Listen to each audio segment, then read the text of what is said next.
areas including cyber incident analysis and response, cyber ethics, information security, surveillance awareness, industrial control systems, operational security.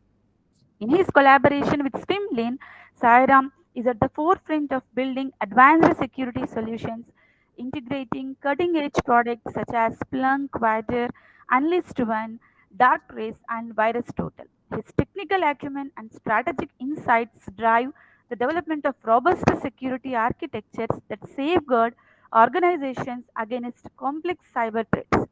He excels in building comprehensive playbooks and components with various vendors, addressing a wide range of use cases, including abstracting enrichments, observables, and automating process, which incorporate artificial intelligence.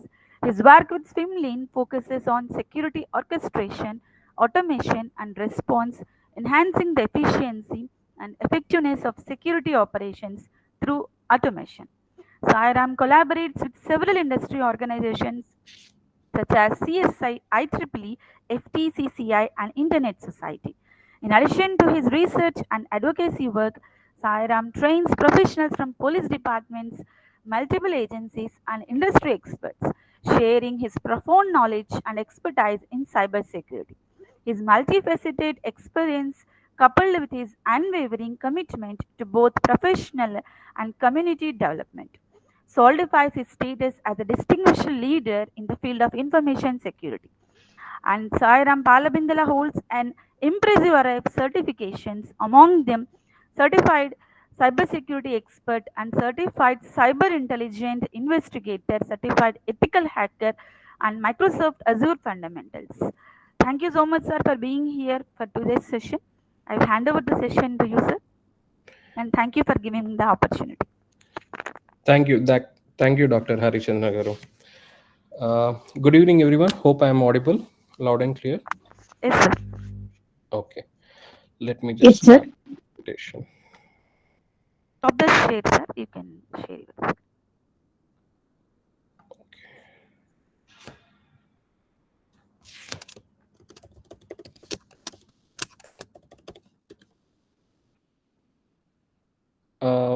Can you just give me a second? I would just rejoin the session. It's asking me to quit and reopen. Just give me a second. Okay. Okay, sir.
Sorry for that. Just give me a second.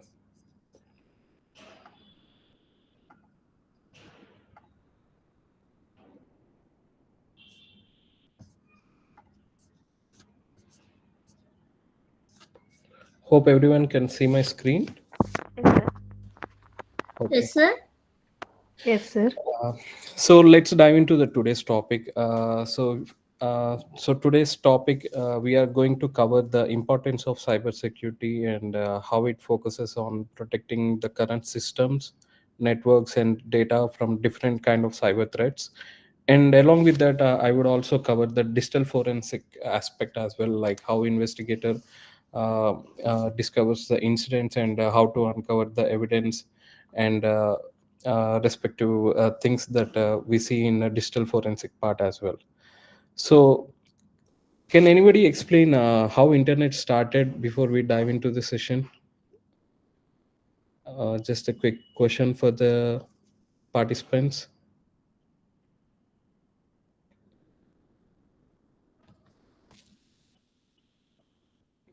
Does anybody know how internet started?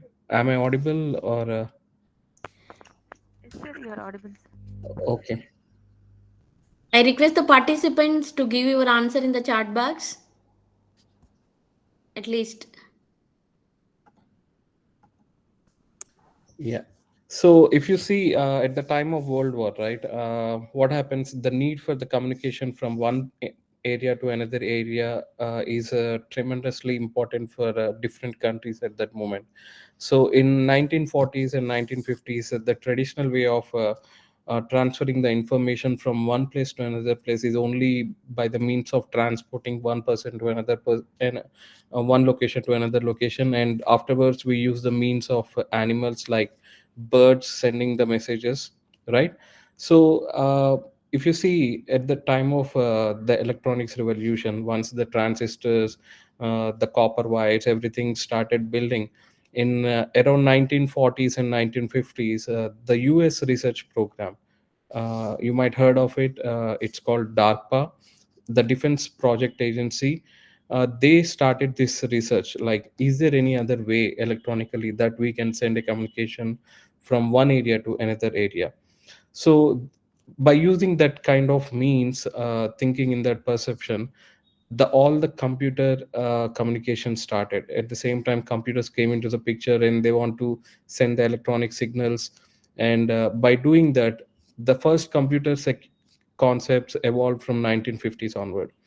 At the same time, when once the IP protocol and the internet revolution started, right? So the need for the security also arises. Like, once if your the information is passing from one place to another place, that needs to be safeguarded, right? So safeguarded means we can't send the message in a plain text format. So in that case, we started using the codes, but today those codes are encryption techniques, right?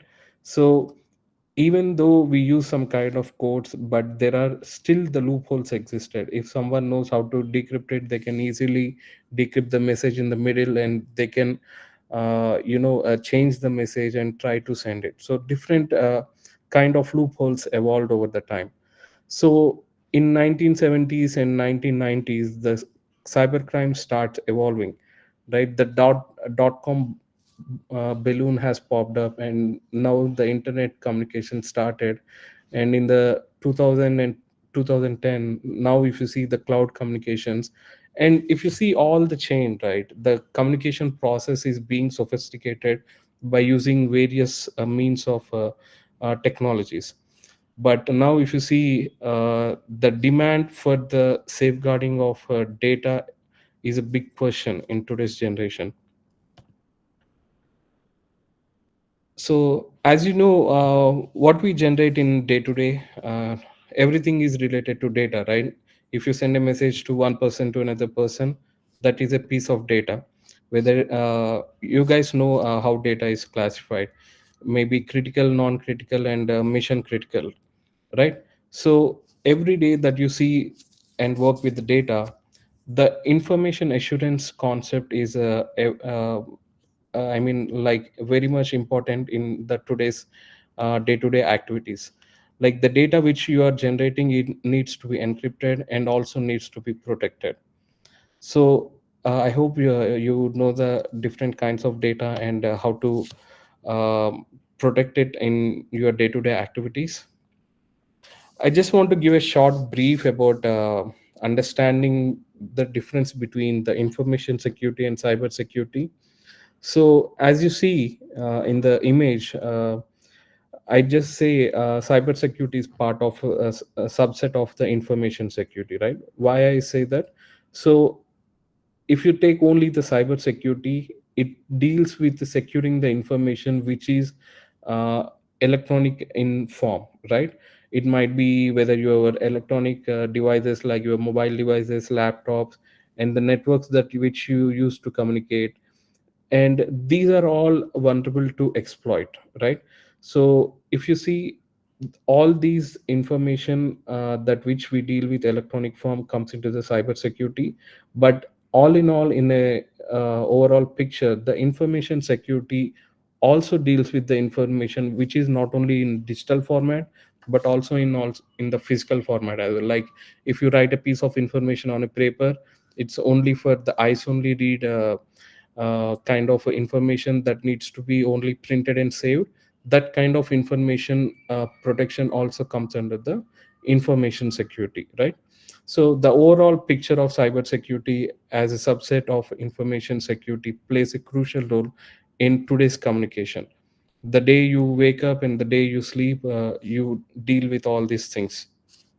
um, so before moving to the next topic, am I understandable, or am I too fast, am I too low? Please give me the feedback so that I'll try to adjust myself. Sir, excellent flow, sir. Very nice and very clear, sir. Sure, thank you.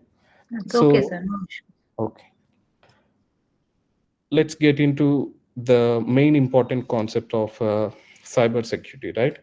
So most of you heard of this concept already, the CIA triad, right? So confidentiality, integrity, and availability, these are the three pillars of cybersecurity. Wherever you go, whoever you talk with, they deal with all the three basic principles: the confidentiality, integrity, and availability. Not the CIA agency, but these are the CIA agency of cybersecurity, right? So what are those technically?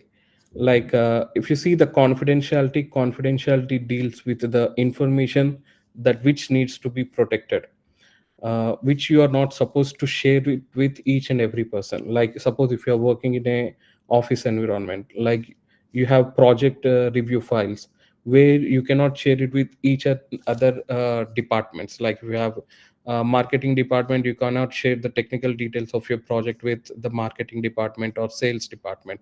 So in that perception, like if you the chain of command needs to be executed, right? So similarly, the confidentiality information for individual comes into your PII, personal identifiable information. Like if you take your Aadhaar cards, right, PAN cards, and other personal information related to your personal details, that cannot be shared it with everyone until and unless they have a consent, or it is a government body which is asking for you to do some activity regarding it. Like if you share it with your bank, they might ask for KYC verification. Suppose if you are renting a house in Delhi or some other location, they might ask for your PAN card, sorry, your Aadhaar card, right? So in that scenario, now you have multiple options. Even government of India is providing you with masked Aadhaar card. So you can download that masked Aadhaar card, which you can only the first four digits and the last four digits of your Aadhaar card only can be seen. So that's how there are alternate methods for you to prevent the personal details. So this will increase the level of sharing of your personal details, right? So that's how the confidentiality of any piece of information can be built. So coming to the next point, we have integrity, right? Integrity means something which needs to be stayed all together, which cannot be altered. Even though if it is altered, that someone should be keep a track of it. Like for example, you might have done a bank transaction by using your credit card. So at the time of bank transaction, what you will get, typically you will get a secondary authentication method like your OTP, right? Why the banks have implemented this kind of authentication method?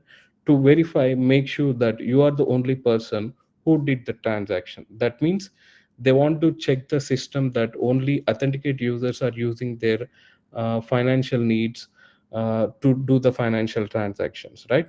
So along with that, suppose if you are writing an exam in digital format, and once you submitted it and someone altered your exam data, that means the integrity of that piece of data is lost.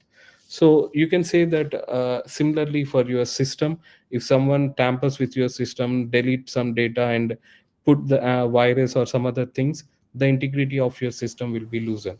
So all these things comes under the integrity concept.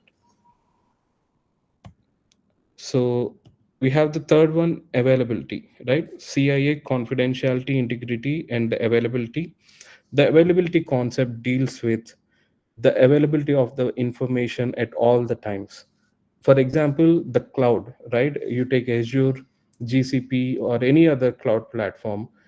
Even whenever you have access to the internet, just go to their cloud portal, you will see all the cloud attributes are up and running. The reason behind it, they will make sure the service level agreements are up to 99.9999, up to 4 spaces of service level agreements. So they will have redundancies to redundancies, and those redundancies have also the redundancies, right? So that's how they will make sure, like if you are doing some mission critical activities, right, you need certain kind of information that you need to be pulled from one server. And if that server is down, you cannot execute or do anything with that mission. So in that scenario, the availability of the information is negligible, so that availability is failed. So that, all that scenarios, especially in critical scenarios, you are not supposed to have that kind of hurdles. So you have to make sure all this data needs to be available most of the times. Either you can carry it in a physical format, or you carry it in a thumb drive where you need some information, or else if it is in the cloud, irrespective of it, if you need some piece of information, needs to be available all the time.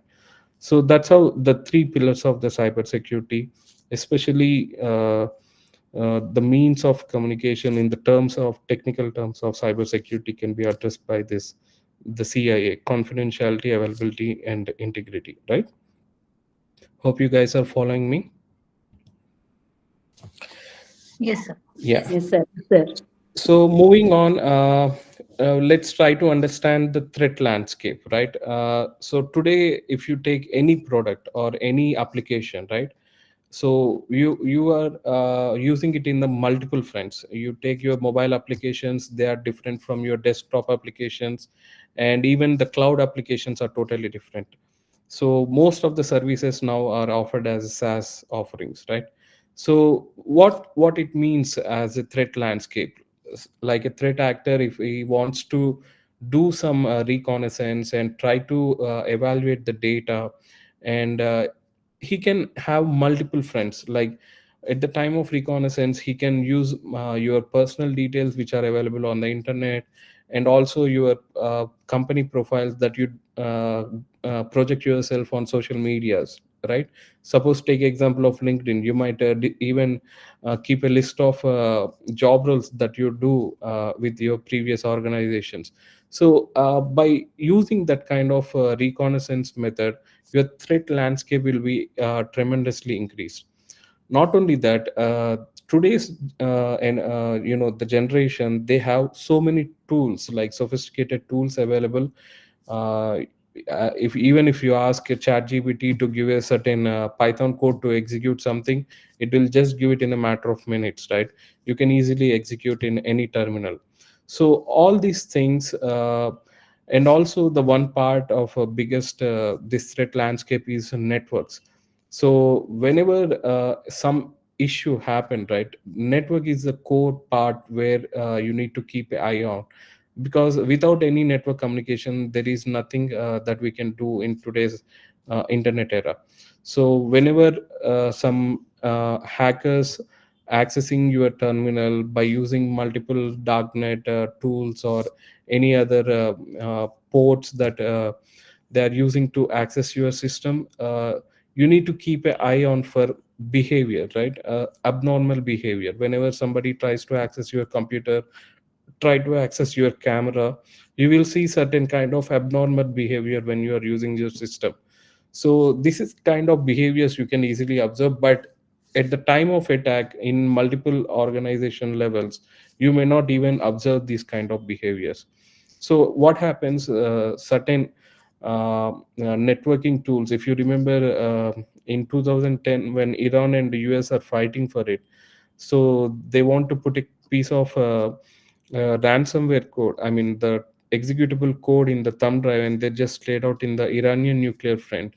And that thumb drive, a scientist picked it up and put it in the Iran nuclear plant, and that whole nuclear plant got sabotaged, right? So take those scenarios as examples. The threat landscape has multiple fronts.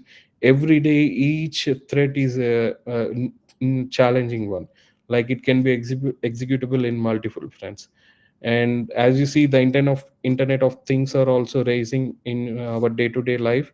We want to connect our microwave oven to refrigerators, and especially the printers which we connect to the Wi-Fi networks. They will contribute to largest DDoS attacks, right? Denial distribution of services. If they have any vulnerability present in their hardware manufacturing, the obviously the cyber crooks will take advantage of those things, and they will do the biggest DDoS attack, and they will sabotage any system not by accessing it. So these are multiple case scenarios that you can think of where the threat landscape will be, to understand your day-to-day challenges. Moving on, as we discussed, right, the different types of cyber attacks. Like most of the things that which we see in our day-to-day is social engineering, right? You get a text message and you get an email. I hope most of you guys do online shopping, right? So not only online shopping, take example of physical shopping. So every now and then festival time, what we do, we go for a Chennai shopping mall or any other shopping mall. At the time of checkout, what they will ask for, they will ask for your name, your email ID, and your mobile number. The reason behind it is to send you the coupons, right? And have you ever thought of why we are giving that kind of information? And even though if we give, how they are going to handle that personal piece of information, right? Just give me a second. Thank you, sir. Yeah. So if you once you give that piece of information, right, what you guys get in response to that, your personal data, you will start getting your spam messages, right? Even though in your day to day medical purchases, like if you go to Apollo pharmacy or MedPlus, they will tell you to give mobile number so that you will get a 20%. If you are senior citizen, you will get 40%. So think before giving that kind of personal information. So once you start giving your personal details to someone, you don't know how they are going to process your personal data. Such things causes most of the social engineering attacks. And apart from that, phishing, malware, DNS, cryptojacking, DDoS, ransomware, all these are different types of cyber attacks that many organizations face in a day-to-day life, right? So just keep a track of it. Like there are many names in today's era, like you may not even understand and remember, but just if you go to internet and Google it, different types of it, and you can ask chat GPT or any other open AI to list out it, you will get it in detail depth of understanding, right? So moving on, so I'm going to cover the digital forensic aspect as well.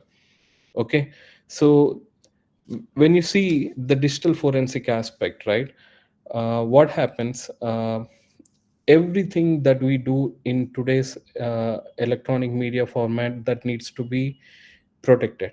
But what happens in case of a breach, right?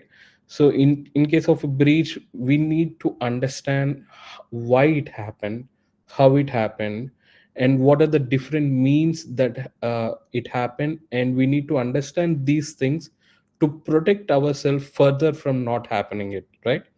So when we think of the digital forensics, there are the three main branches. One is the computer forensics, then the second one is network forensics, and the third one is mobile device forensics. So mobile device means not only your mobile, like your telephone mobile, even you can consider your mobile devices as your iPad and even small laptops, digital laptop that you carry, right? So the first thing, the computer forensics, it deals with most of the hardware analysis. What a typical computer has, maybe hard disk, maybe solid state drive, or different kinds of networking scan hardware that you use. All these comes under the computer forensic part. But when you come to the network forensics, that needs to be having a more understanding, because the traffic which is coming into your system and the traffic which is leaving out from your system need to be monitored and analyzed. If you take big organizations, what happens, they do keep a track of the data which comes in and which goes out, right? Like a kind of logs and another network information related to certain kind of data, whether you use VPNs, that things can be even recorded at somewhere. So these things when happen in a breach, you need to analyze the networks as core part of it. And the mobile device forensics, as we discovered earlier, like most of these things, like your call logs, app data, and other information can be investigated by using the digital forensics. So before moving deep dive into it, I just want to give this concept called zero trust model. Hope many of you guys are aware of it by now. So the main concept behind this is never trust or always verify, right? So previously, we used to have, if you are working in a company, if you take the last 10-year scenario, maybe they might believe you and they might give access to you for certain kind of crucial information, but it is not the scenario anymore. So nowadays, if you take any organization, they just don't want you to trust you, right? As an employee, you might stay here. Even though you work for any company for 20 years, you might leave tomorrow. They don't know that, right? So even you leave or they fire you, or whatever might be the scenario, what happens? So at this zero trust model, what they do, they will put multiple perimeter levels, right? So the identity perimeter, trust connectivity, all these security controls which are in place, like they will put your password, they will put a key authenticator, even they might put your biometrics.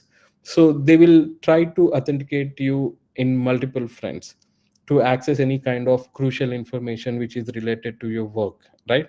So in this everyday scenario, this concept is the most privileged one, which most of the companies or organizations are implementing. So whenever you try to access some kind of information from the system, you must be verified before getting into the system. So zero trust model plays a crucial role. So this need to be implemented even in educational sector as well. If you are sharing some piece of information or storing certain kind of data related to your students and college or information, these things need to be implemented. If any of the IT admin guys are here, hope you guys are aware of these things, right? And not only that, with the zero trust model, these are the few things which you can see. You can verify the identity by using multi-factor authentication. You can implement the least privilege access. Like if a piece of information needs to be only accessed by certain groups, they can be listed in access control list, and they can be given the least privilege access mechanism. And the main part of this is micro segmentation, right? If you divide your network into small pieces, what happens? Even though if an attacker enters into your organization through one network area, he may not enter into different subparts of your network, right? So micro segmentation of your network will help your organization to prevent the data breach up to certain extent, right? Only if you see, if you take any cyber crime that happen across the world, you will see only up to 1 GB of data or 10 GB of data is only breached in this kind of data breach. They will mention, right, why only 1 GB or 10 GB? Because the network is segmented, so only the attacker can take the uh, encrypted data, or even whatever the data available in that network, he can grab it. But if you have only one big network, if there is a vulnerability in your network, attacker comes into your network and takes advantage of it, the whole organization may get compromised. So micro segmentation of your networks is must that you need to be done in different levels.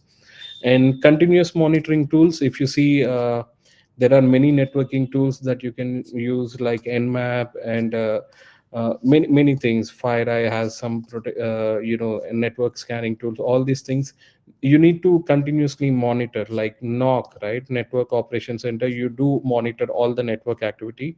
This need to be done as part of your zero trust model. Along with that, data protection and assume of breach, right, what might be the scenario I will get breached, you need to have that preparedness in your mind. So this will help you to understand more of the zero trust concept.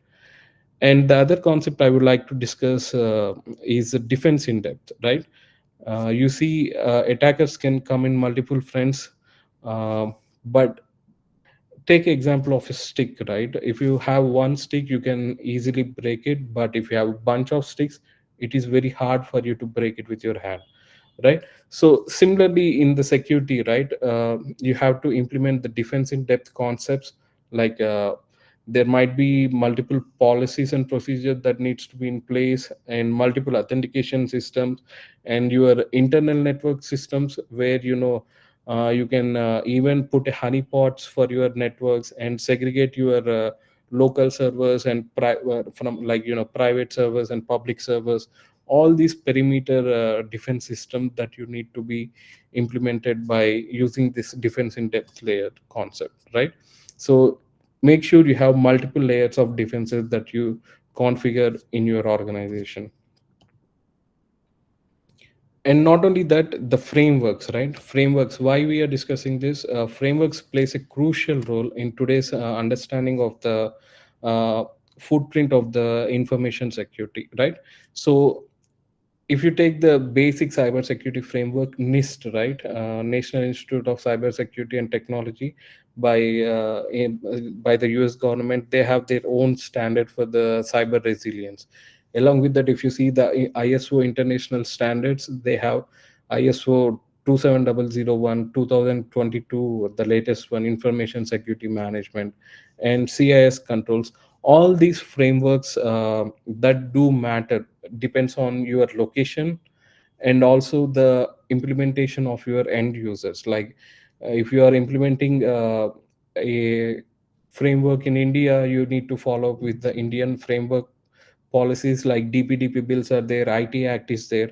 And but still your users are like lives in Europe and US, so you need to implement the GDPR frameworks and also the NIST frameworks, right? So the the compliance of these aspects is very complex. So there will be lead auditors and implementers will be available for you to get understand more into this framework concept. But you just keep in mind, like why these things are important for this, because even in the case of a data breach, if you are doing the digital forensic analysis, right, you need to understand where the breach or the attack happened from. If your breach happened from somewhere by the person sitting in some other country, you need to have that jurisdictional access as well. You can't just barge into any other country and grab a guy, right? So if you might see in the scenarios where the Russian hackers are recently grabbed from other countries by the US government to they manufacture the different kind of malware or ransomware applications that they build. So these are just typical example. Any questions so far?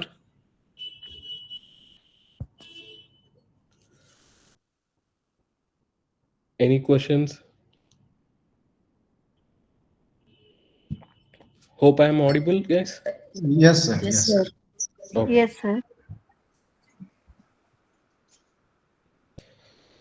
So now let's get into a typical definition for the digital forensics, right? So digital forensics is identifying, preserving the and analyzing the process which involved in any kind of uh, data breach or any data theft happened, right? So typically it's not like a voodoo science, like it's still evolving in multiple fronts. But as if you see the digital forensics, if you want to be digital forensic analyst, you need to have a in-depth analysis and lot more patience to do this kind of analysis, right? So typically the digital forensic will give you understanding of who, what, when, where, why, and how, these kind of things for any kind of data breach that you will get understanding of. So let's dive deep into this. And before that, if you see the current slide, right, the market estimation or the research is up to 20.29 billion by 2027 for only the digital forensic domain. So it is very rapid growing market. If you want to pursue your career in this field, it's a very good chance for you to get into this domain right now. And moving back, if you see the current slide, that there are different types of investigation methods that we need to consider. So first one is determining what the incident was and how to get back to the working stage. Suppose if you had a data breach, right, you need to understand what kind of data breach I have, and at the same time whether my current systems are running. If not, what is the impact? So you need to do the impact analysis. And also, if you want to get back to the working state, what you need to do. So this is the key first aspect that you need to keep in mind for the this type of digital forensic analysis. And the second one is internal investigation, right? So maybe your organization have incident response policy, like what are your incidents response in case of cyber breach, what policies you have in place, right? Those things you need to kick in. And if you have disaster recovery plans, you need to even consider those things.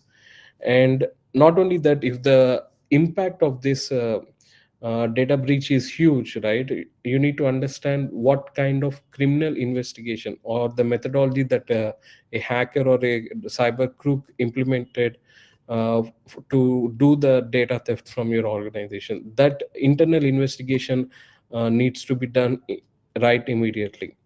And criminal investigation and support for the real world investigation, right? Suppose you take any data breaches for major companies, right, top 10 or fortune 50 companies. Typically take example of can anyone name the recent data breach happen? You guys remember any data breach recently?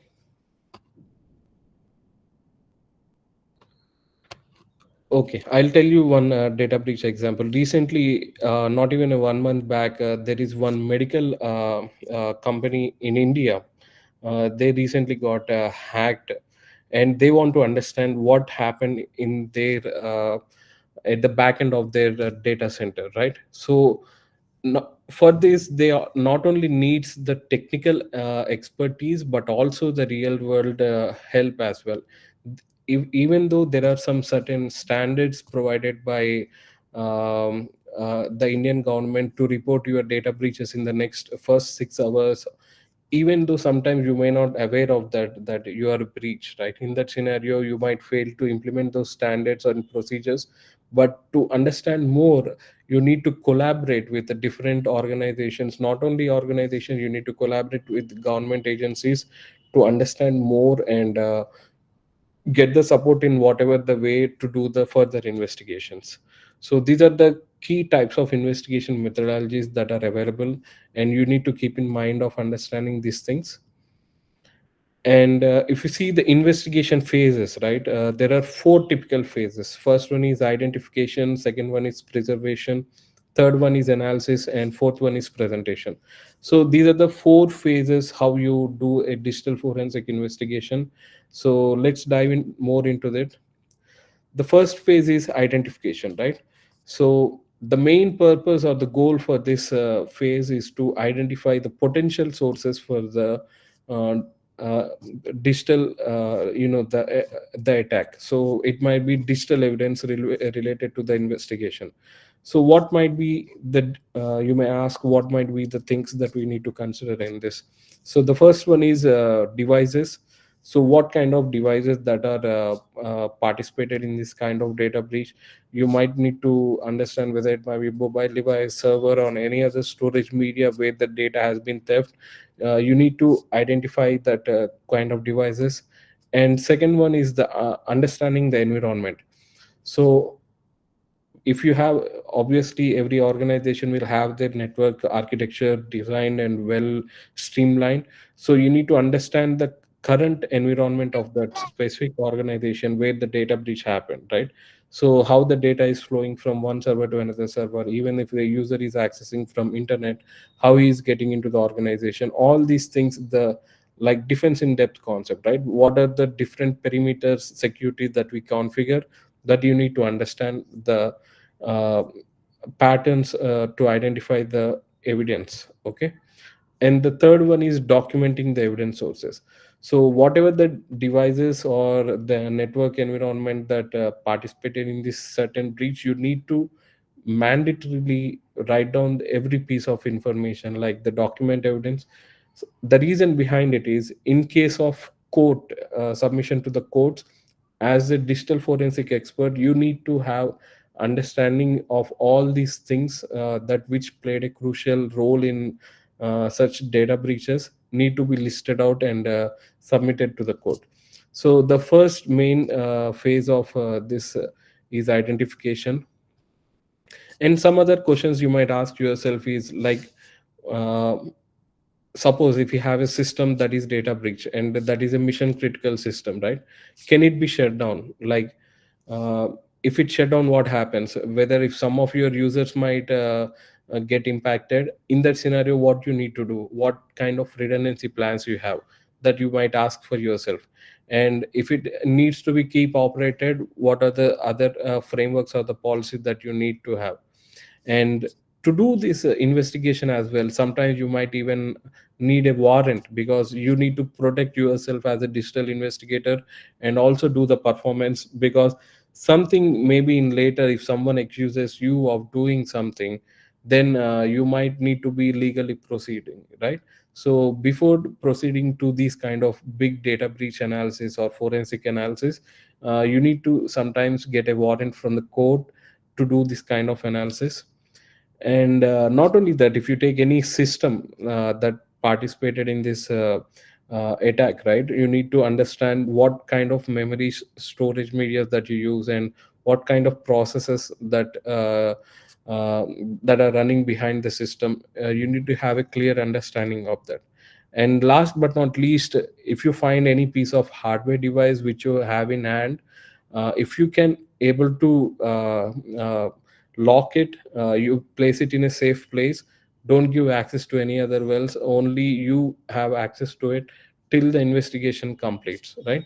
So these are the few other questions you can ask in the first phase.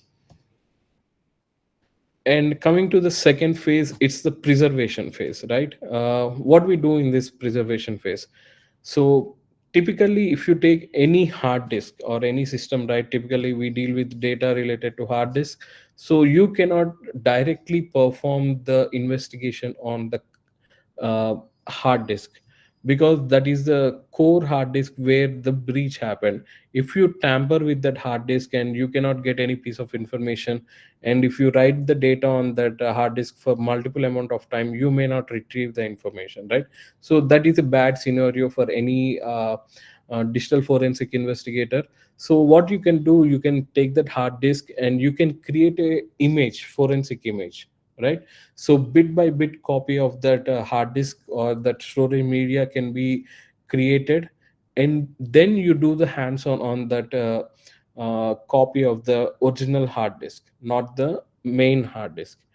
And not only that, the next thing you have to do is chain of custody. Like, if you are doing it, right, whom you are going to report, and who, from where you are getting that specific source of hardware or a piece of information, you need to also have the information regarding the chain of custody and the securing of the evidence, as we discussed earlier. So in the phase 2, the preservation means we are preserving all the information. Whenever a data breach happen, the second thing is we need to preserve the physical evidence. Okay.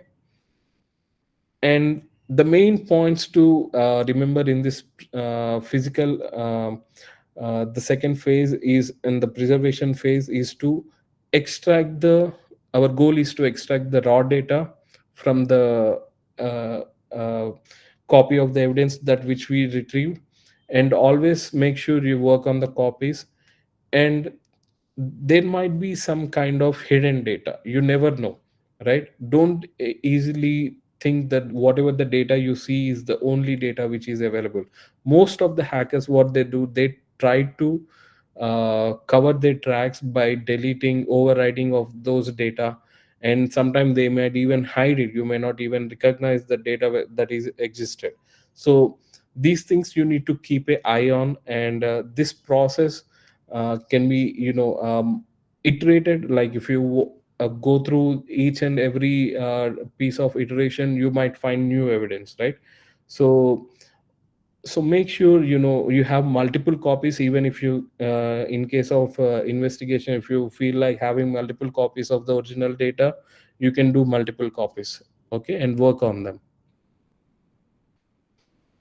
And getting more into this, as a digital forensic expert, you need to understand the different types of file system that you're working in.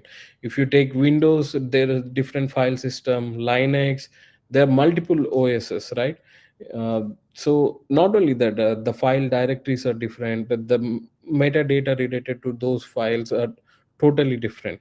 So all these depends on the file system. Just as an example, here is the Windows file system.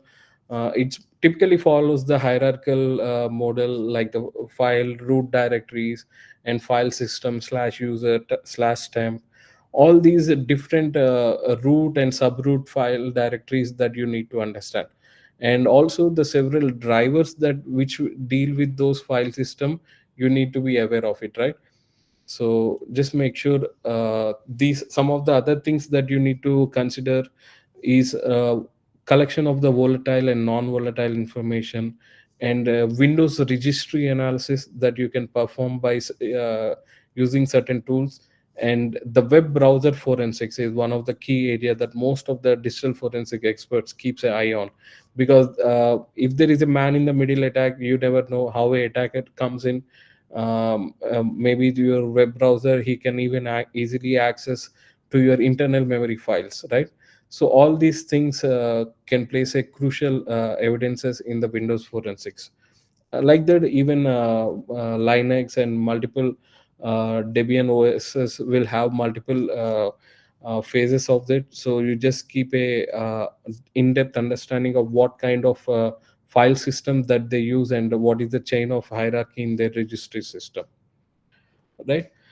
Moving on to the next thing, we have network forensics. Mainly, as we discussed, right, once a data breach happens, it cannot happen without any kind of networks involved.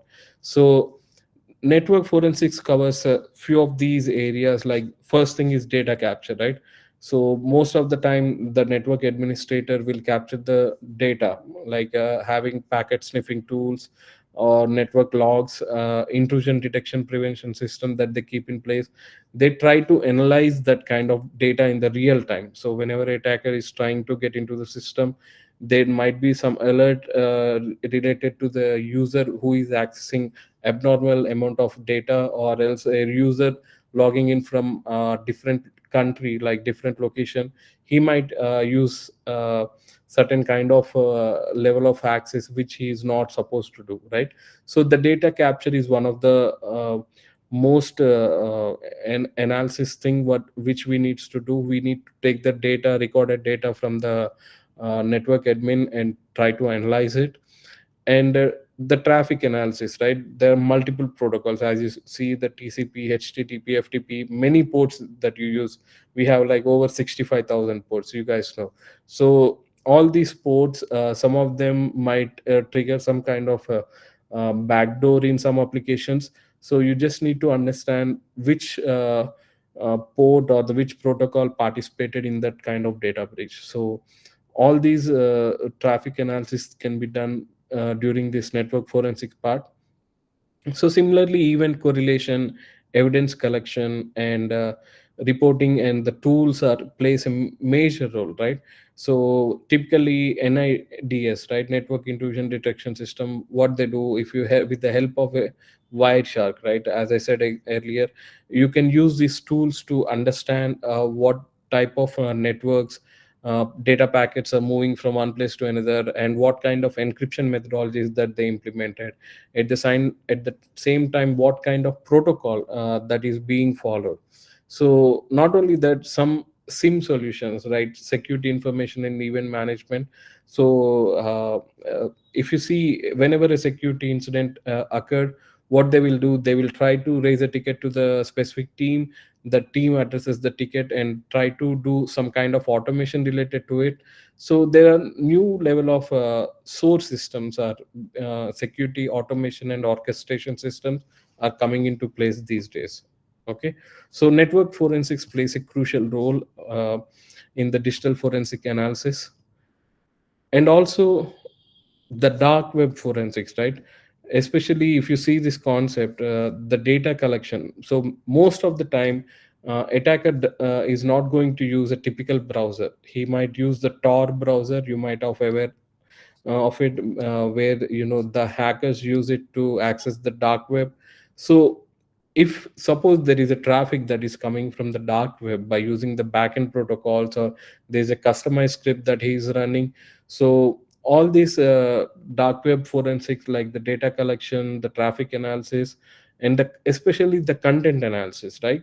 If what he's trying to do, like if he's trying to exploit the messages or trying to execute a piece of code, or he's stealing certain kind of information from the hard disk, these things need to be analyzed by doing this dark web forensics. Okay,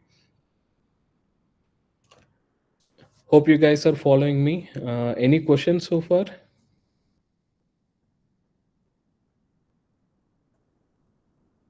No questions?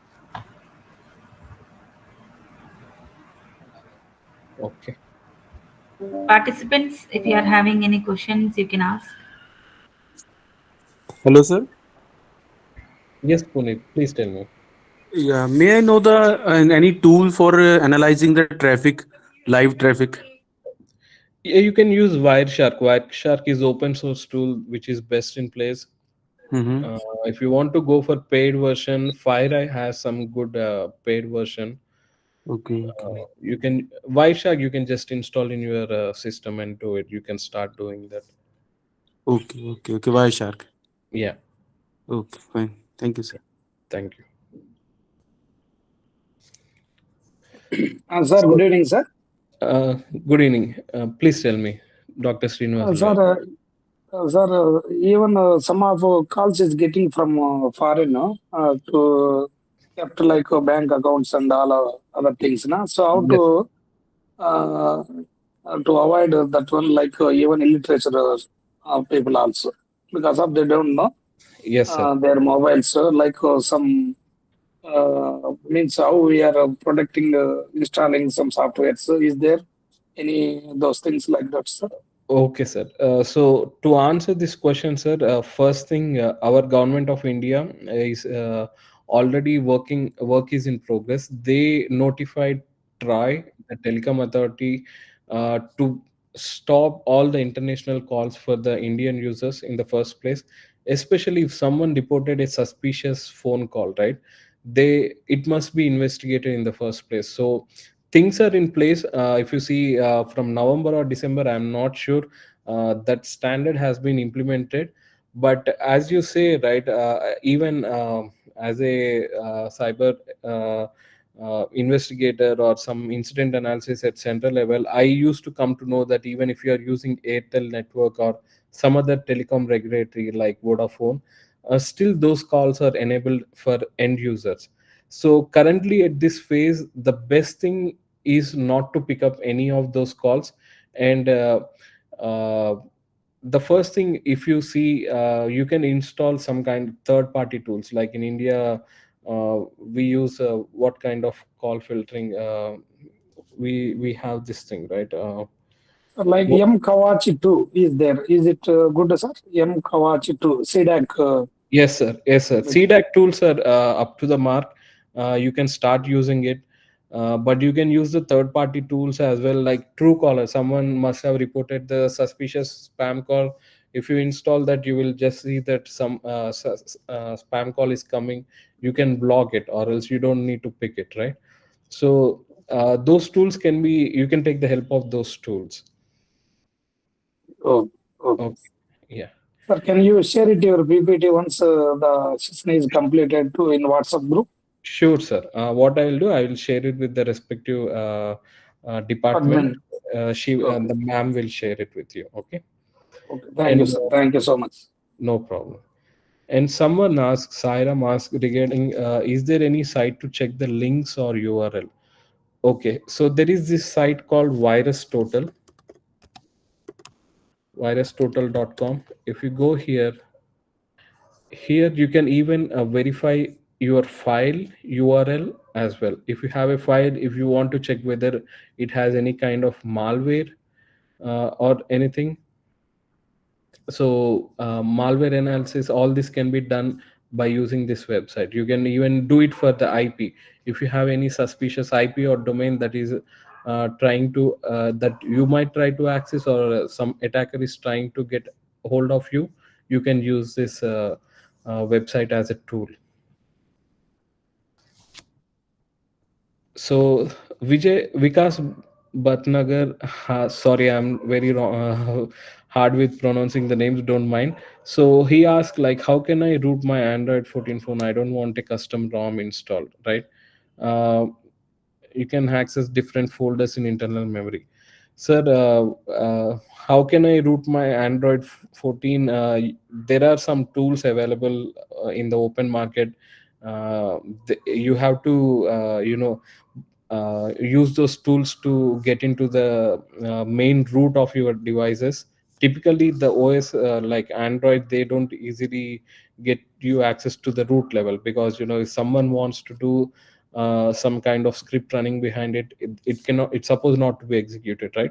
But what happens if you use those tools, what happens if, even though the tools which you get from the outside of the market to execute or perform these kind of things, they might have hacker behavior, or what we call abnormal behavior of those things. There might be some piece of code which is hidden into those kind of breaking the root access, will eventually put a backdoor for your device. That's why I don't prefer you to do it. But if you still have it, if you there are certain tools, you can reach out to me. I'll give you a list where you can install uh, in your laptop or a desktop. You can connect those devices and try to do certain kind of these operations. Okay, hope I addressed the question so far. Let's move on to the further topics. So coming back, we have the this concept called file deletion, right? Usually what happens if we see a file and if it is unwanted, what we do usually, if it is Windows, we'll press the delete button. If you want to permanently delete, shift delete, right? Control shift delete, these are the keys which we use to delete permanently. But do you really think the data is deleted from your hard disk? Supposedly not, right? Until and unless the memory block which it used to store that information has been overwritten with another piece of new information, that data will be still existed. And even the some new information existed, the recent forensic tools, the data retrieval tools, right, which we call, they can even retrieve the data which is already rewritten on that specific memory block. So don't just blindly think if there is empty in the memory block, that doesn't mean the data is not there anymore. So you can use the data retrieval tools. I can list a few after this session. You can use the data retrieval tools. Even it works for your mobile phones. Someone might ask, how, sir, I deleted a picture of a picture in my mobile phone, how I want to retrieve it? So there are some third party vendor applications are also available, paid and unpaid. I definitely recommend you guys to use the paid version, because even though if it costs, they don't have any backdoors installed in those applications for you to execute. So coming to this, the file deletion plays a critical system in this digital forensic recovery. So you need to analyze the disk, the memory blocks, block by block, to understand whether there are any files that are deleted in your storage. And at the same time, you need to understand the slack space, right?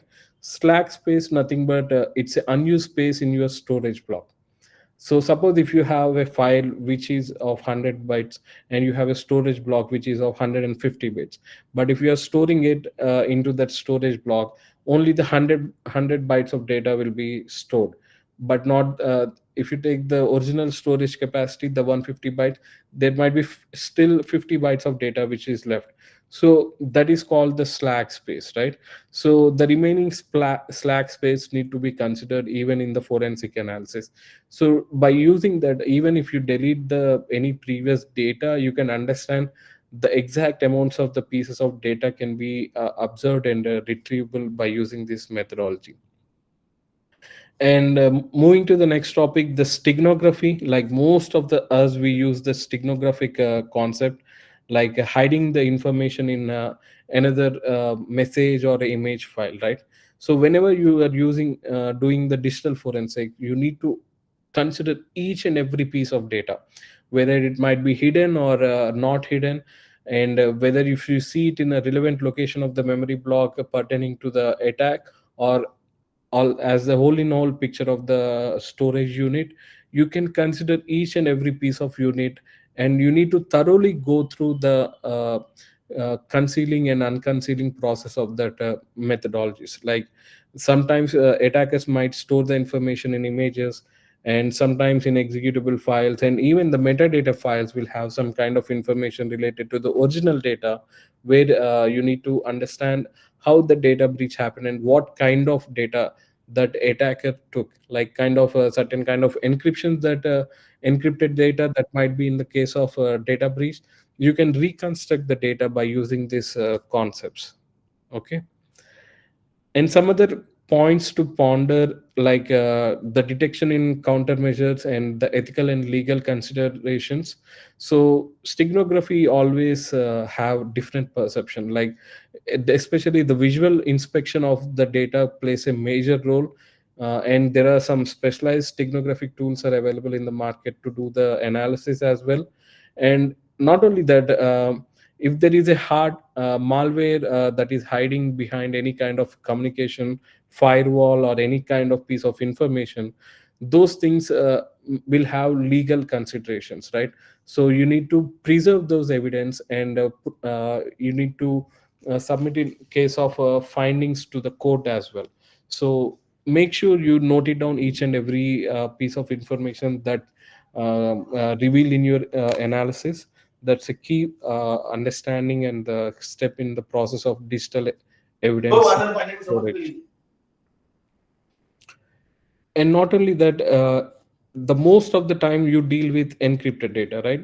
Encryption plays a crucial role in our day-to-day activities, um, especially the encrypted and decrypted keys, how you are storing it, where you are storing it, that plays a crucial role. Suppose you take example of your WhatsApp, right? You might think your WhatsApp communications are safe and secure end to end, but who holds the decryption keys? Obviously the WhatsApp, right? You guys don't own the decryption keys. So if there is a court warrant, and if you go to WhatsApp and ask a so and so user to reveal their information, even the WhatsApp can do that. So it is still legal in US. They do a lot of analysis. That's how they find the criminals, how what kind of means they are using to communicate with. So all these things, even though if it is encrypted data, still you will get a very good piece of information by using the warrant and the chain of custody. Okay. And sometimes the suspect may be compelled to release the keys by the law. So that's the thing I mentioned, right? So if you have a warrant, you can go through legal procedures and make those companies to get into the matters very quickly. And recovering of these investigations, you need to have sometimes cryptographic softwares as well. And not only that, you need to understand the different types of command histories, and all these things will help you to understand more into the encryption methodologies. And also one of the main concept in this digital forensic is the file residue. So there sometimes there might be temporary directories which you create in I mean the attacker creates as a process, and they delete it most of the times. And sometimes the deletion leaves a kind of residue, right? Certain types of memory logs, like at certain timestamp certain things happen. Those timestamps will reveal what kind of activity that happened in a different memory spaces. So the file residues, you need to keep an eye on these file residues as well. And as we move on to the third phase, right? If you see, we discussed about the main four phases. This is the third phase, analysis. So in this analysis phase, what we do, we do the most of the analysis, like uncover the insights which related to our specific investigation, like examining the artifacts by using different kind of forensic tools, and mainly the correlation of evidence. Like sometimes you might find piece of information in some other place, and sometimes you get a piece of information in different location of your memory block, but you need to correlate your evidence, right? You need to connect the dots to understand more into what happened exactly. So the analysis phase, as a digital forensic analyst or a digital forensic specialist, it will help you to analyze the dots from one location to another location, to give more detailed analysis in a data breach or any kind of cyber attack, right? So not only that, sometimes you may deal with the contraband material. What are the different types of contraband material? Like, child exploitation material, porn videos, like illegal drugs, weapons and explosives, counterfeit goods. Like all these, if you see on the screen, you will see all the terrorist material, hacking tools. Even the hacking tools and malware comes under the crime area, right? Digital crime, like the cyber crime. If you carry any kind of piece of malware or any kind of hacking tools in your devices, if you get caught by the port authorities or custom border patrol, you will still be penalized for it. Like whatever the jurisdictional laws, you need to act according. That's why whenever you are doing a forensic investigation, you make sure you have proper chain of custody, chain of authorization, and also the legal stand for your investigation. So these are all different types of contraband material that you might find in digital forensics. You just need to keep an eye of those things, and definitely if you find any of these things, you need to report it as a criminal perception and penal codes according to those things. And the one other main concept in this digital forensic investigation is the event reconstruction. So whenever you're doing is how you need to really piece together what time what happened, right? So for those, you need to understand the log files, file timestamps, and you need to go through the information of your IDS and your firewall, right? So what happens by going through all these things, you will understand when attacker tries to get into the organization, and what timestamp and how he did it, and what kind of tools he used, and how evasive maneuvers that he did to get into the memory of different areas of your network, maybe your storage units, all these things. You need to reconstruct the event, like the step by step process that you have to reconstruct it to understand more, like how a data breach happened, and the investigation helps to understand it, right? So mainly the establishment of the timeline of the events plays a crucial role in understanding uh, all these investigations. So as I discussed, the data collection can be taken from different hard drives, even network logs, even from your emails, text messages. If you have mobile devices in your workplace, you might be having your mobile device policies, right? So what kind of policies are existing, that you need to go through all these different kind of policies as well, like preserving of the evidence and digital artifacts like the file metadata and internet browser history and cache files. All these things need to be analyzed as well. And last but not least, the creation. So when and where the timestamp of various sources, and also the chronological order of these action needs to be understood by a digital investigator.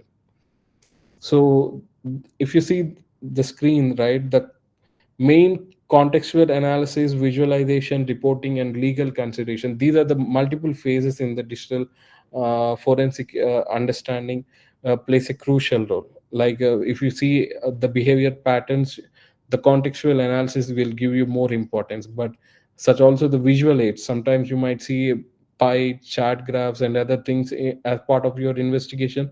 You need to understand more, and if you see any abnormalities, you can construct the data, reconstruct it, and helps your investigation as well. And reporting, make sure you are clear of your timeline events. If you have given certain time to investigate, make sure you plan it properly to complete the investigation process. It will help you to identify more in-depth analysis into the attack. And not only that, the legal consideration, right?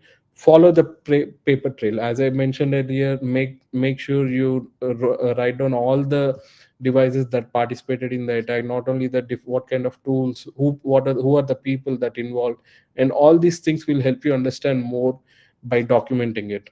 And even it will help you to give it as a submission in the courts. And one other important different concept that you need to understand is the time issues, right? I hope everyone is aware of your time inside your computer. It's not your time clock is different, right? Everyone's time clock is different, but end of the day it shows the uh, same time for each and everyone. So different clocks and different regions shows different time zones. Suppose the time in India is different from the time which is noted in US right now. So the time gap needs to be noted. So when you are doing investigation here, if there is a attacker or your data stored in another country, you need to keep an eye of those timestamps as well. Not only that, your email headers and different time zones, you need to understand these things as well. Most of the times the digital forensics is like finding a needle in a haystack, right? So you need to locate the files, reconstruct the event, how it happened. You need to take dozens of iterations. It sometimes it might take so many times for you to reconstruct the data. So that's the reason, as if you are working on digital forensic aspect, you need to have a lot of patience. So there are so many challenges that will come as a forensic specialist to do all this kind of analysis and methodologies to understand more. And you might ask how I can determine a system is compromised, right? So what you consider, suppose you need to compare against the current state, like what is your good state of running that system. So you compare it with your data files which are already there. If there is a tampering of data, like as I mentioned, CIA, right? Confidentiality, integrity, availability, integrity has been lost. So the data, if the integrity of the data is lost, that means somewhat tampered with it. That means you can come to a conclusion that the system is compromised, right? So similarly, look for unusual macs, media access controllers, look for opening or listening ports, and all these unusual access of memory storage locations will give you a different understanding whether the system is really compromised or not. Similarly, run it with the constraint environment. Like you might have dedicated system, or you can do it in a sandbox environment or virtual environment. So there are different means of executables that you can perform. Sometimes these might take 2 to 3 months as a process for you to compile and decompile, assemble all the hardware, all these things. Make sure you know, but you hold the chain of process in place. Okay. So not only that, you need to understand the person who created the file, whether if it is a virus file or some kind of email, whom where you are getting it from. You need to understand the domain, subdomains which are participating in that attack. And that's I mean, that will help you to understand who might be the attacker, right? So whether the attacker might leave a certain kind of footprint, like his digital footprint. Some Russian attackers will leave certain kind of pictographic representation or notations. Those will help you to better understand the authorship, right? who created, where it came from, and these things will help you analyze more into it. And the last but not least, the fourth phase is presentation. Like as a digital forensic expert or analyst, you need to present it in the court, right? What you present, you represent your reportings, visual aids, and your testimonies, like how it happened, what it happened, and what are the things that are involved in this specific kind of cyber attack or the data breach. You need to have that kind of presentation skills as well. Okay. So there are some post investigation phases that you can uh, take into consideration, like the reporting, review, and analysis. What are the lessons learned? And if there are any follow up action, what are your recommendations, and what are the legal actions that needs to be taken place? And archiving those evidences, right? The chain of custody and the secure storage of that specific hardware or the storage. Even if it is a cloud, right? The cloud companies will give you access to those. Sometimes it depends on the SLAs that you have with cloud vendors. They will still give access to those hardware where you can do the own digital forensic analysis. As a digital forensic investigator profile, you need to have understanding of relevant laws, like the jurisdictional laws and everything, different frameworks. And also, if you are more into technical, you need to understand the file system, different types of OS, logs, and everything. These are all very complex things to understand. But if you start at a certain point, if you start by adding it to it, you will get an overall picture of how to be a digital investigation forensic investigator. Okay. So as you know, the mobile forensics also plays a crucial role nowadays. App data analysis is going on more. Apps are there, social media, messaging, and mostly the financial applications, right? We are doing it with our mobile phones. And Internet of Things are getting more into this today's generation.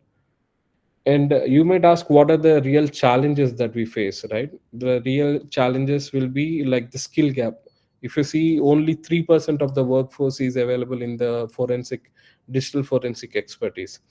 And there are very limited number of tools which you can really rely upon, but most of them are commercial tools where you have to end up paying more and more money to those companies. But other things, some of the key points to consider, there are blockchain forensics is going on, and Internet of Things, mobile device forensics, cloud forensics. These are the different challenging areas that evolution is taking place. And mostly the legal and ethical considerations you need to understand from time to time, because these things change as well. And certain tools which you get hands on is Ncase, FTK, Autopsy, Wireshark, as I discussed. And certain techniques like data recovery, malware analysis, and network traffic analysis will help you out. And applications like solving complex cyber incidents, like you need to have different scenarios to be addressed, right, to get this into this stage. So make sure one of these tools will help you out. You implement the techniques and you work on those applications. You will eventually, after a certain amount of time, you will get a in-depth understanding of the digital forensics. And training and skilling development, you need to keep on updating your skills. There is a need for you to get the training, whether it's online or any specific training that you can get on. And it also needs of collaboration, right? As a forensic expert, you need to collaborate with multiple other forensic expert and government agency bodies and private agencies. They will help you to understand more into the investigation aspects. So guys, due to the time frame, I would just want everyone to go through this quick quiz. There is a QR code on your screen. I also have a startup named CyberActa. So this is part of the Cyber Awareness Month we created. So if you guys are most interested to participate in it, you just scan this QR code with your mobile device. This will be valid by end of the day. So if you guys go ahead, there are like 26 questions. Whoever scores more than 22, we will send you a digital certificate for your email. So if you guys are interested, please take the quiz for next 5 minutes. And in the meanwhile, if anyone have any questions, I will love to answer them.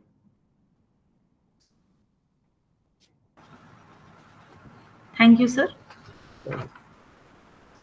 Participants, if you are having any queries or any doubts, you can ask. Otherwise, you can place in the chat box also. And kindly, you can participate that interactive quiz. Scan that one.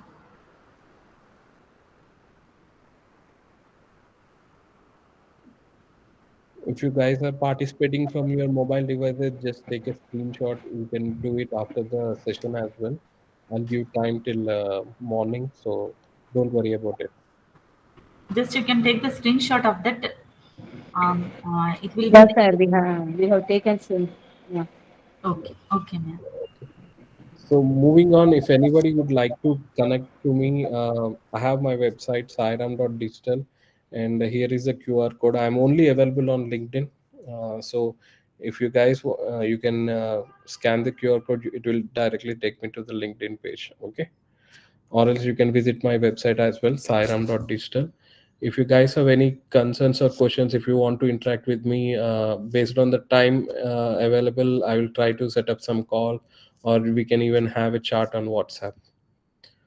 So any questions so far?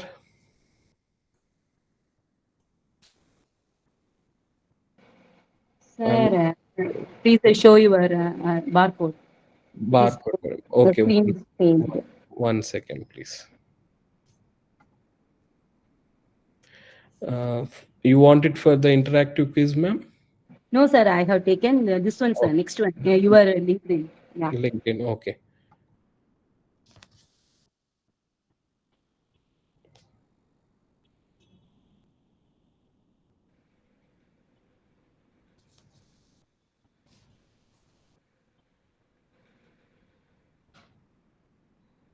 Yes, sir. Taken. Thank you. Thank you. Okay. Thank you. So I'm gonna stop sharing now. If anyone have any questions, I would love to address them.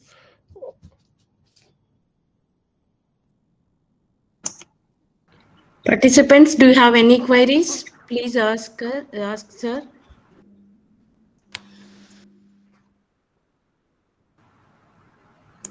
Otherwise, we will end the session. I request the participants to clarify your doubts. Okay. Everything is very clear, sir. I followed in LinkedIn. Okay, Thank you, okay. sir. Thank you so much, guys. Thanks for giving time. You patiently understanding and going through the session. I thank you, Sasikala Garu, for giving me this opportunity, and Harichandra Garu for giving my introduction as well. Thank you, Sairam sir. We are very honored to have you today, sir. We got a lot of information from your session, sir, and we are also look forward to have another session of you on 14th, sir. Sure. Thank you very much, sir. Thank you. Participants, please switch on your video, please, for group photo. We take one photograph, sir. Thank you. Sure, Yes, madam. sir. Participants, please switch on your videos.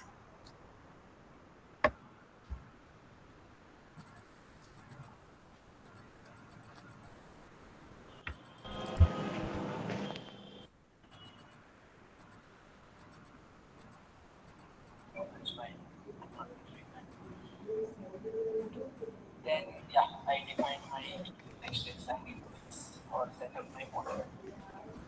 This piece of code will tell you what all the models that GenAI has. If you run this Done, madam. for modeling. Thank you, sir. Thank you, madam. Thank you. Thank you, Sairam sir. Thank you very much, sir. Thank you. Namaste. Thank you, sir.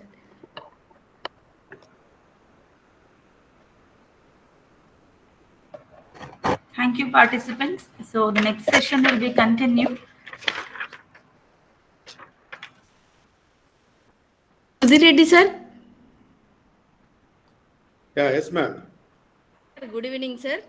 Good evening, everybody. Good evening to you, especially, ma'am. Sir, a warm welcome to 6-day online FDP on cyber security and digital forensics, sir. welcome you to this session, sir. Thank you very Now, much. before I hand over the session to Sudhir Reddy, sir, I request Soumya Madam to present the brief profile of Sudhir Reddy, sir, to the participants, Madam. Okay, thank you, madam. Is this my voice is audible to you, ma'am? Yes, yes, ma'am. Okay. So, good evening to all. So, this is Soumya, Assistant Professor in the Department of Computer Science and Engineering, SRIT. So, I welcome all the participants session as part of 6-day online ATAL FDP on cybersecurity essentials and digital forensics. As part of this, today's one of the resource person, Dr. K. Sudhir Kumar, sir. Good evening, sir. Yeah, good evening, ma'am. Good. It is my great privilege to read a profile of Dr. Sudhir, sir. Dr. K. Sudhir Reddy has over 20 years of experience in the profession of software development, software management, education, research, technology, adoption, and talent fulfillment function. Dr. Sudhir Reddy has completed his doctoral degree in computer science and engineering in the year 2012. He is passionate towards research in data engineering, programming languages and models, and information management. As he is an active researcher, Dr. Sudhir has published 50 plus white papers in reputed international journals, which are indexed in renowned digital libraries. Dr. Sudhir Reddy has passionate about talking to students, faculty, and academia at large. Thank you, sir. Thank you for accepting our invitation. Yeah, thank you very much, ma'am, and good evening to everybody. I hope you can see my screen, first of all. Any one of you can respond to me saying you can see my screen. Yes, sir.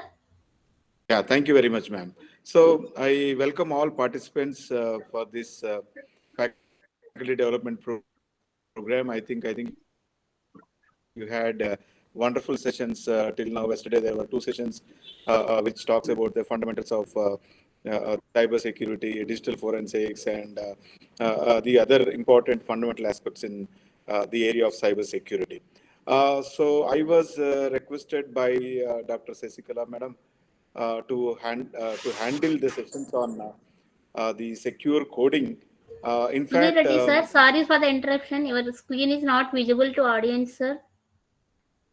not visible. Sorry for the Okay. interruption.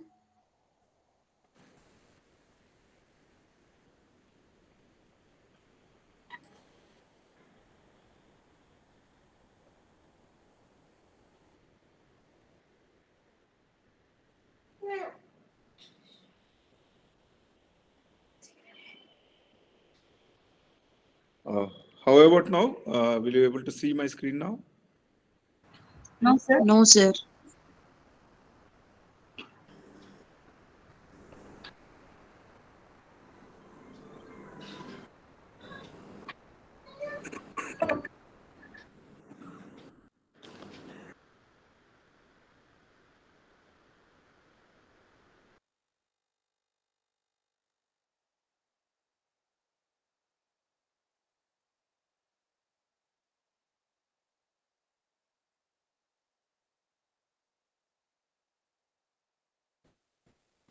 Can you see my screen now? Yes, sir, Okay. it is Yes, visible. sir. Yes, sir. Yes, Yeah, sir. it's visible, right? So you can hear me also now, right? Yes, sir. Yeah, ma'am. Yes, so I start from the scratch. So first of all, I welcome all of you to the faculty development program conducted by AICTE ATAL Academy and the hosting institute. And then you're all participating in this program to understand the very important aspects of cyber security and issues related to cyber security, because this is one of the most important thrust area where majority of individuals in this world today are actually looking at certain kinds of understanding certain kinds of things with reference to security aspects of computational systems and our devices, that whatever that we have currently with us, which we are using. Now today, it's unfortunate that people are talking about our money has been stolen, our OTP has been taken by someone, and people are hacking my phone, or people are hacking my computer, people are taking out my data from my computer unauthorizedly, they are accessing into my devices and systems and whatnot. So all these are issues are pertaining to digital forensics or cyber security, and of course, you can even call it as cyber crime related aspects as well. With this intention, ma'am was requested me to organize a session on secure coding, which is one of the most important aspect of security, bringing security or infusing security into our own applications, which may be you can say web applications or mobile applications or any cutting edge technology related applications, whatever that you can call. In fact, this session, today's and tomorrow's, I have another session. These two sessions, absolutely, I will not be in a position to jump into encryption techniques or decryption techniques or AES algorithm or DES algorithm or advanced algorithms and all. Absolutely, I am not going to put you in the jargon of the cyber security issues. But however, the challenges associated with cyber, related to security and cyber security related issues, I will be touching upon them, and I'll be focusing more on how do we fix as a software developer, how do we fix as a as a coder, how do we fix as a user for sometimes, to say. So how do we protect our phones? How do we protect our devices? How do we protect our, our own applications and data storage repositories and all? So this is my session will be revolving towards writing small portions of the code, that whatever that you write, you just need to improve that code, and you can make that code as a secure code kind of thing. So I'm just, without wasting further time, and I'm just moving on to my second slide. I think hopefully you can see the slide movement. I just moved to slide number 2. So what is that? Yes, sir. Yes, Yeah, sir. what is that we are going to discuss is, I'll quickly give you introduction on what is secure code, and how the secure code is always revolves around the issues, vulnerabilities pertaining to various security issues. It is not only cyber security, but also it talks about network security, it talks about database security, it talks about security related to your files, your storage devices, and of course, it also talks about your application and their vulnerabilities. So I'll be touching upon few of the examples, and I'll be focusing more and more on giving you the code snippets, wherein what is good code, what is bad code, and how do we enhance our code by infusing the security into to the existing code. So typically these are going to cover, and also I'll be touching upon the software development lifecycle general model, and however, in which layer the secure coding will come into picture, and how do we test it, how do we implement it, and how do we deploy it. Also, I'll be focusing on, and then a couple of case studies I'll be presenting along with the examples, and also would like to introduce the best practices for implementing the security aspects of the code. Right, so I just move on to my next slide. What do you mean by secure coding? What comes to your mind when you heard the word called secure coding? Maybe you take some 10 seconds of your time. Maybe you post your responses through the chat window, or you can analyze your own observation with reference to what do you mean by secure coding. Right. So I quickly take you through a definition of secure coding. So thank you very much for your quick responses. I think good number of participants are looks like active, because no, this time is very, very dangerous time. This is not the time to sleep, but this is not the time to be active. Generally, you're all fed up with your regular works from morning 8 a.m. to say 5 p.m. or 6 p.m. You must have reached home just now, or you are still traveling home back to home, and some of you are joined through mobile phones, some of you are joined through your devices, and some of you are joined through laptops and all. So it is my responsibility to awake you, to make you active, to understand the basic essence. So in between my deliverables, I will say post something in the chat window or say something and all. So you must be ready. I know the participant names also. Randomly, I'll call people whether they're present or not to understand them. Okay, so it's a kind of activity-oriented session. I wanted to plan it. Hope you understood my logic behind this. So coming back to my slide, so secure coding is something like secure programming. So programming is, we all know that we will write some kind of instructions, and it takes some input and it produces output, and there is a logic that we incorporate as part of your program, and based on the logic you will get your output. So that's how it goes, like, right? So in similar way, the secure coding is something like secure programming, where we need to add some capsules to our existing programs to make our code more secure. So this is the fundamental notion of understanding about secure coding. Of course, people also talk it as writing some scripts to your high-level language is what someone is coined out as secure coding. You all know that script code is something like a JavaScript or JScript, or a script code, something like you can even choose something like PHP and other scripting languages that also you can use for writing the scripting kind of codes. But adding some portion to it is also very, very important, and then follow some kind of strict principles with reference to maintaining different aspects of your secural things which come across in the coding. Of course, the goal of writing secure code is something like, as I conveyed in the very first minute of my presentation, typically is to prevent vulnerabilities. So vulnerability is something like a kind of damage, a kind of a risk, a kind of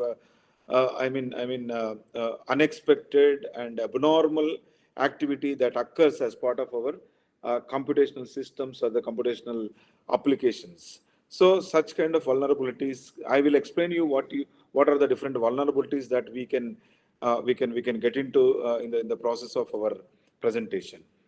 All right. So and then it is not just just coding, but it is something like we just need to tweak the code. We just need to enhance or improve to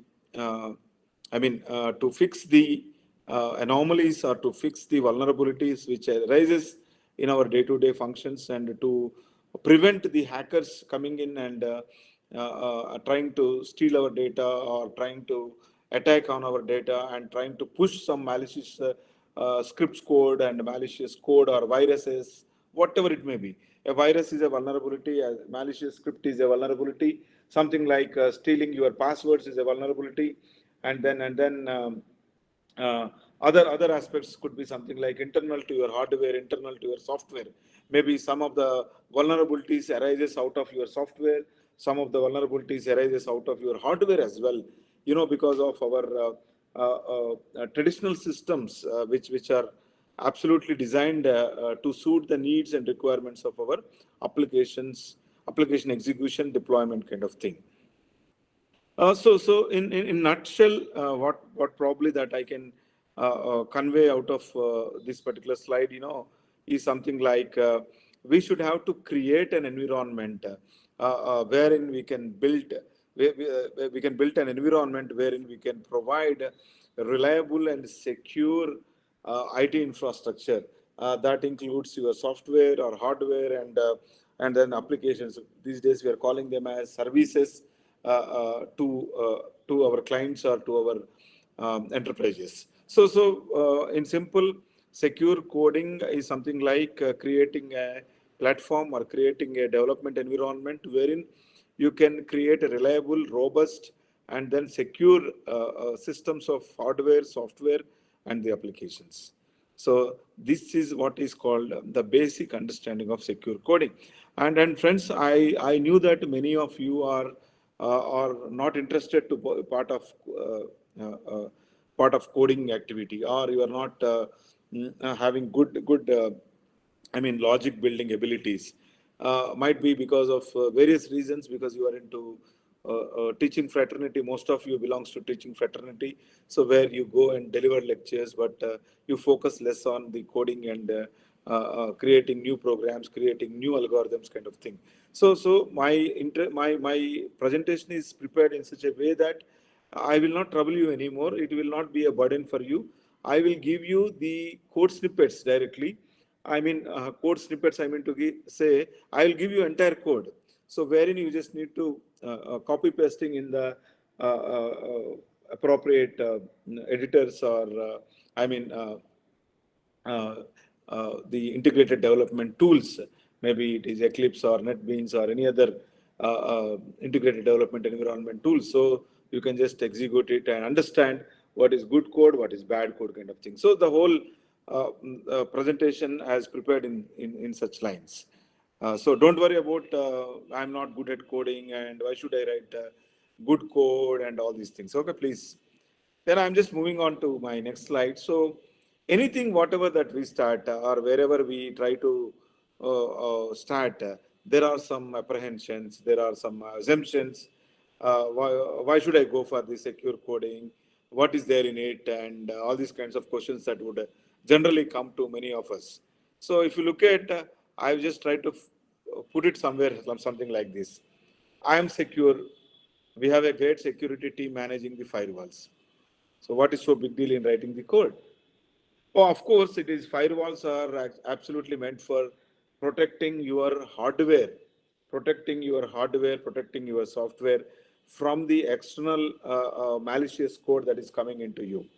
However, your applications are not 100% being protected by these firewalls. Look at the second assumption. I have no time to think about it. I am very busy designing the code. Okay, I understand this as well. You are very busy in designing the code. Yes, while you are designing the code, that is the time, critical time for you to incorporate the secural aspects of your particular code. It is not something like you write a code, give it to someone, and someone will do secure code and all. No, absolutely no. As a programmer, it is the fundamental responsibility of a programmer to tweak the code and to write the code in such a way that suits the security requirements. And no one would do that. Why should I do? It's an again question. It's generally a very assumptive oriented this thing. Nowadays, this is a wrong notion. Nowadays, every organization, every IT company or every IT coder is actually getting into understanding of all such kinds of things without any hesitation, without any reservations. So it is a must, and each and every one of us is responsible to deliver the secure code. Oh, okay, of course, we have never been attacked. Yes, absolutely. Okay, you have never been attacked till now, but what happens tomorrow? Does your code is secure? Does your code is not prone to hackers? Does your prone is completely controlled and authorized by your enterprise? Absolutely speaking, nobody has any clue on that. So what is so big deal in putting your effort in making the code as secured? Right. So another way, that's the way that we have always done it, and it works fine. Okay, fine. Your application is working fine. There are no issues. There are no aspects of challenges related to your efficiency, performance, and efficacy of your application. Absolutely everything is good. Technical, non-technical requirements, functional requirements are well suited, but still you can also think of with reference to the checklist provided as does this application or this deployment is absolutely meet the security norms or not. Right then, so these are all wrong notions. So kindly keep your apprehensions or assumptions or hypothetical questions aside, because nowadays we are facing such kind of challenges everywhere. In everyday newspaper it is coming like there is some cyber attack, someone stole about 10 crores rupees from a bank account, 10 lakhs rupees from a bank account. How would it happen? And banks are very secured. There is an authentication, there is a password, there is a OTP, but still hackers are prone to do whatever that they want to do. So this is how we have to focus more on emphasizing more on writing secure code rather than just a code. So now let's come to the slide number 5. I think you are on my screen, right? So in this slide, I'll be taking you through importance of secure code. Are you there with me? Yeah. Yes, sir. Yeah. Thank you so much, ma'am. So if you look at today, statistics says there are thousands of security breaches every day. Thousands of security breaches. In fact, in European countries and especially in United States, Western countries, where such security breaches are even more than millions in a day. More than millions in a day, I'm saying. It is not millions in a month. Because, most of our applications, like I'll give you an example. These days, most of the websites, I mean, website is something like where you will just go to browser and type http:// and abc.com. So abc.com is some kind of commercial website or some kind of organizational website. So when you open that website, so you can see the content in that. Now, there are a good number of websites nowadays. Those are designed with certain pre-filled packages. Uh, uh, Pre-filled packages, I mean to say, the packages are open. You can search it in Google or any browser, and you can download those application templates or package templates, and you can customize as per your requirements, change the photograph, change the text, change the color, change the look and feel, and then just upload the file. Maybe you can upload HTML file or any of the script file or whatever that you are uploading. Those websites are prone to hack. Those websites are prone to hack. The reason for that was there are two reasons. One is at the application level, the other one is at the protocol level. I was saying HTTP, Hypertext Transfer Protocol. It is an internet protocol wherein it renders the textual information or graphical information on a browser window. That browser window is an application. So it renders your information on a browser window with the support of an URL that is called Uniform Resource Locator. This is one of the things. Second thing is the tool that you have used or the customized template that you have used is something like it is actually designed by the unauthorized third parties where they did not incorporate some aspects of security into their templates or into their files. So that was the biggest challenge, that those files are absolutely, I mean, those HTML or script files are absolutely prone to be hacked. So while accessing such kind of websites or pages, you must be very careful that they will steal your data from your cookies. Cookie, it's a small program. It's a basic understanding of a cookie is a small program which stores the session information. I mean, at what time that you started browsing, what time you have opened one URL, and what kind of transactions or navigations that you have performed as part of your browser. And all these things are recorded as part of your session, and the session IDs are being stored in the cookie file. And the first thing, the hacker will hack your cookie data. And that cookie data is something like, it's a small file, it's a text file. So anybody can hack that data. There's no great thing in hacking that cookie. And by looking at your cookie, that cookie also stores your username, passwords, and some of the sensitive information that you enter. It may be something like your debit card or the credit card or whatever that may be. Or so sometimes you can believe blindly the browser will give you an attempt saying that, can I save your data? So normally we quickly click on OK kind of thing or accept kind of thing, so that immediately that will be stored into your cookie. These days, we are unable to recollect the passwords. Most of the people, what they are doing, they are actually creating some text files, or they are actually storing these passwords as part of their cookies. And you are not saving actually as part of cookies. The system itself is saving. Your browser itself is saving your passwords, because you have given authorization to browser saying that this password can be stored in the cookie. And the best way is, every time you can quit from the browser. For example, if you use Mozilla Firefox, if you use something called Chrome, or if you use something called uh, what I mean to say, it's a Mac OS browser, Safari. So any browser that actually have a facility to clear your session the moment you close the browser. But unfortunately, that's not happening. So my understanding of this is, I wanted to enable each and every one of my participants to be careful what is that you are trying to do as part of a system, especially when you are traveling, especially when you are in airports, when you are in railway stations. There are kiosks available. When you go and access your email, when you go and access your bank accounts and all, it is absolutely a kind of a dangerous thing for you. I don't say 100% there are hackers. I don't say 100% your data will be taken by someone else. But you must be careful while managing those systems. In an unfortunate situations, if there is an important or most emergency situation, you need to use your bank account, or you need to use online passwording system, or debit card, credit card kind of the systems. You try to close all sessions as much as possible. Try to clear your browser history, cookies, and then everything.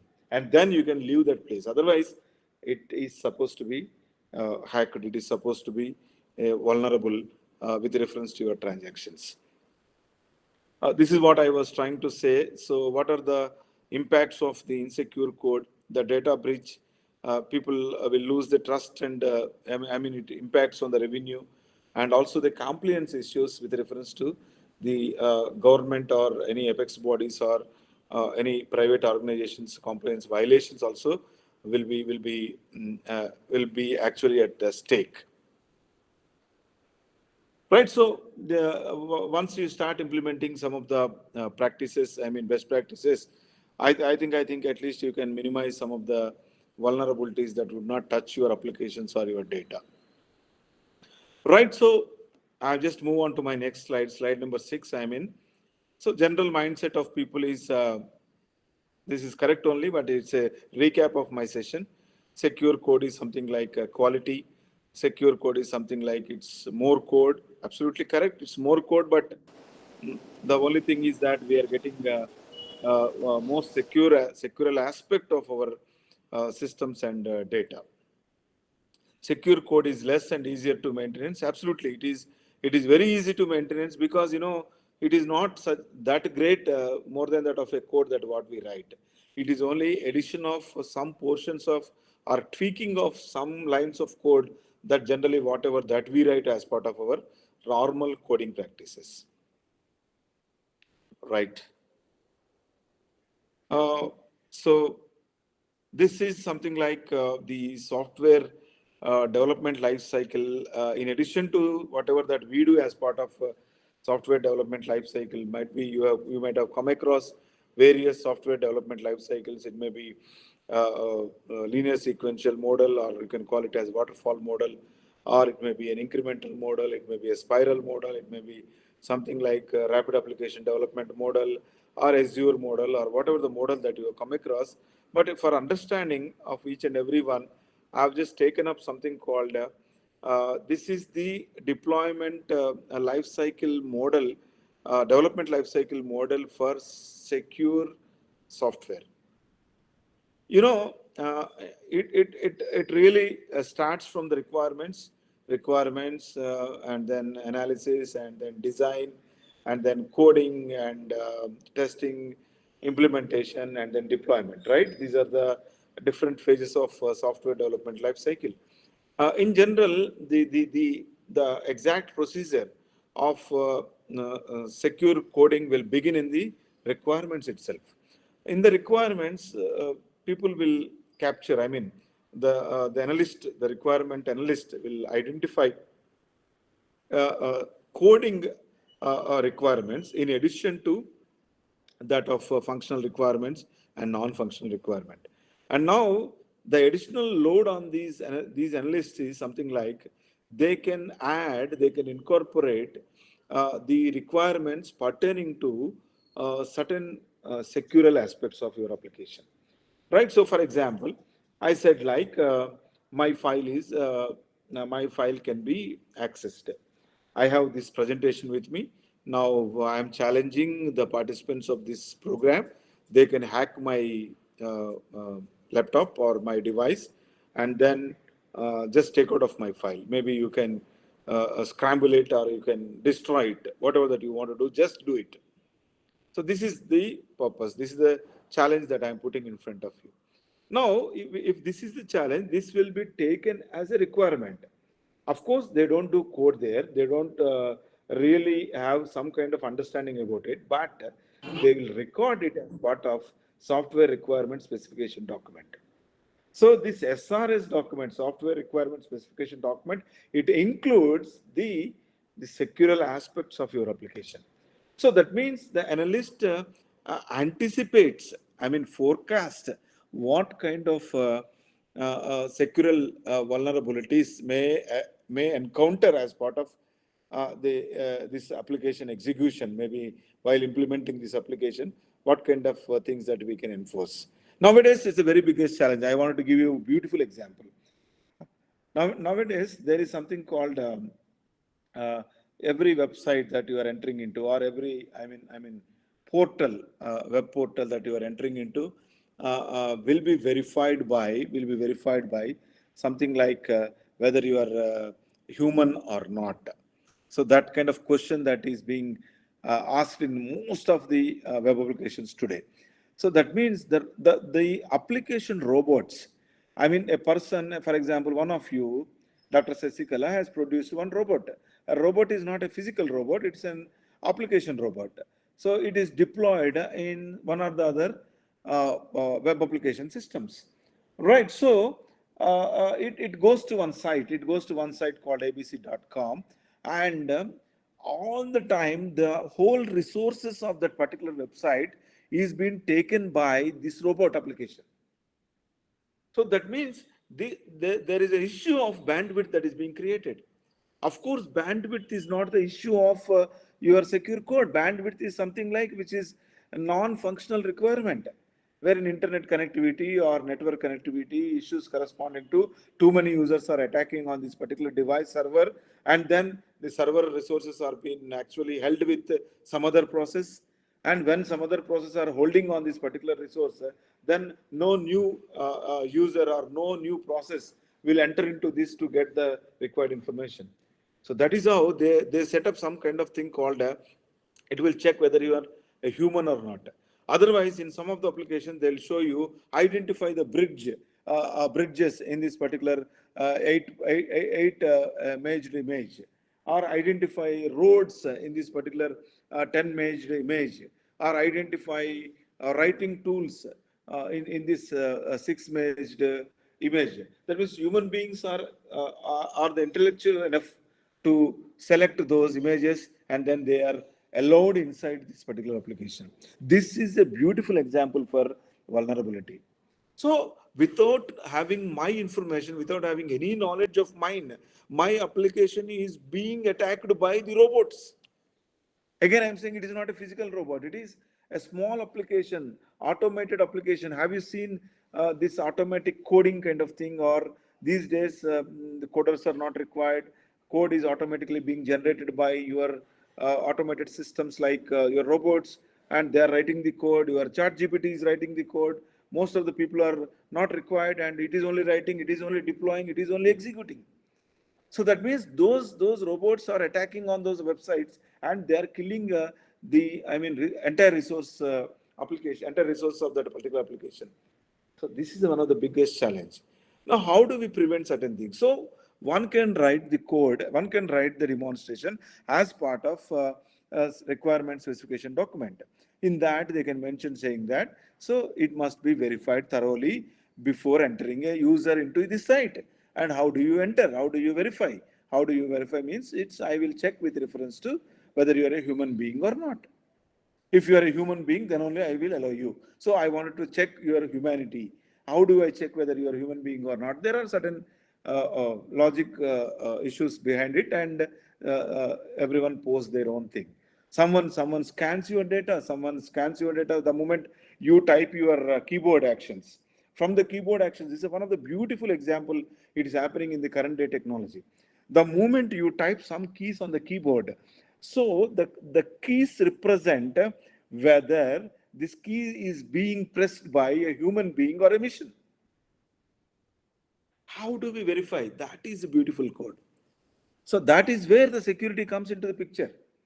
So that means I am typing something with my fingertips, whatever that I am typing, it senses, this keyboard senses. That means that my keyboard is an intelligent device now. I made my keyboard as an intelligent device because, I wanted to restrict the devices, I mean hardware, not to involve in doing some kind of things. And I don't want my robots to enter into, by way they enter logically, virtually typing they create their own virtual keyboard, for example, on the screen itself, and they just do whatever that they want to do as part of their system. So they don't allow, only by looking at my fingertips and it's understanding, it's sensing that a human being is being typed. So then only access is granted.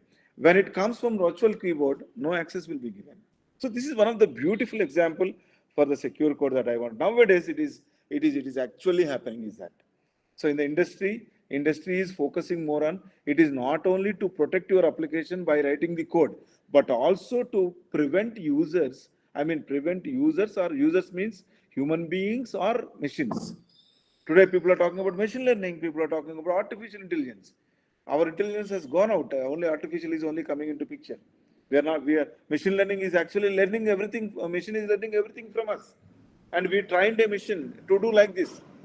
And that particular machine is trying to do whatever that a human being is basically generally performs. Right. So certain examples are also part of it. So then whatever the requirement document is done, those requirements are now passed on to the coder.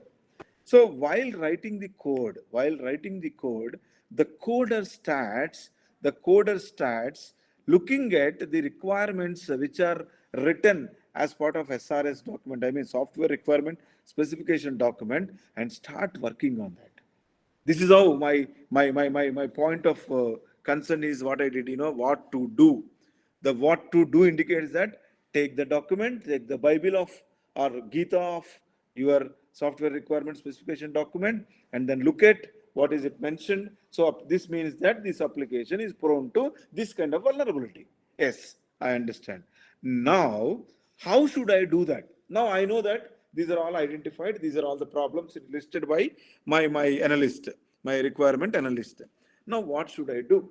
So, as I said, like there is a secure development process wherein certain codes which are already written as part of their libraries. As library contains a good number of writings, which is as part of a package. If you call it, if you can refer to Java programming language, all such libraries are as part of packages. Even Python also, you have good number of packages available, and security packages are available, and so many other things are also part of different scripting languages and programming languages. So look at those libraries, which library supports us, which library provides this kind of flexibility to fix the anticipated vulnerability, anticipated challenges associated with the security. And then look at other models also, which are not part of your library. You can even relocate it as part of creating new things kind of thing. And then incorporate the code as part of your coding activity. Of course, this is very, very important to take into consideration. And then look at the solution, whether the solution is taking too much of time to generate output, or the solution is actually getting executed within the stipulated amount of time. and it is actually taking care of your vulnerabilities. Any attacks are, it's allowing any attacks, or if not allowing, what are other challenges that this application or this code is prone to generate.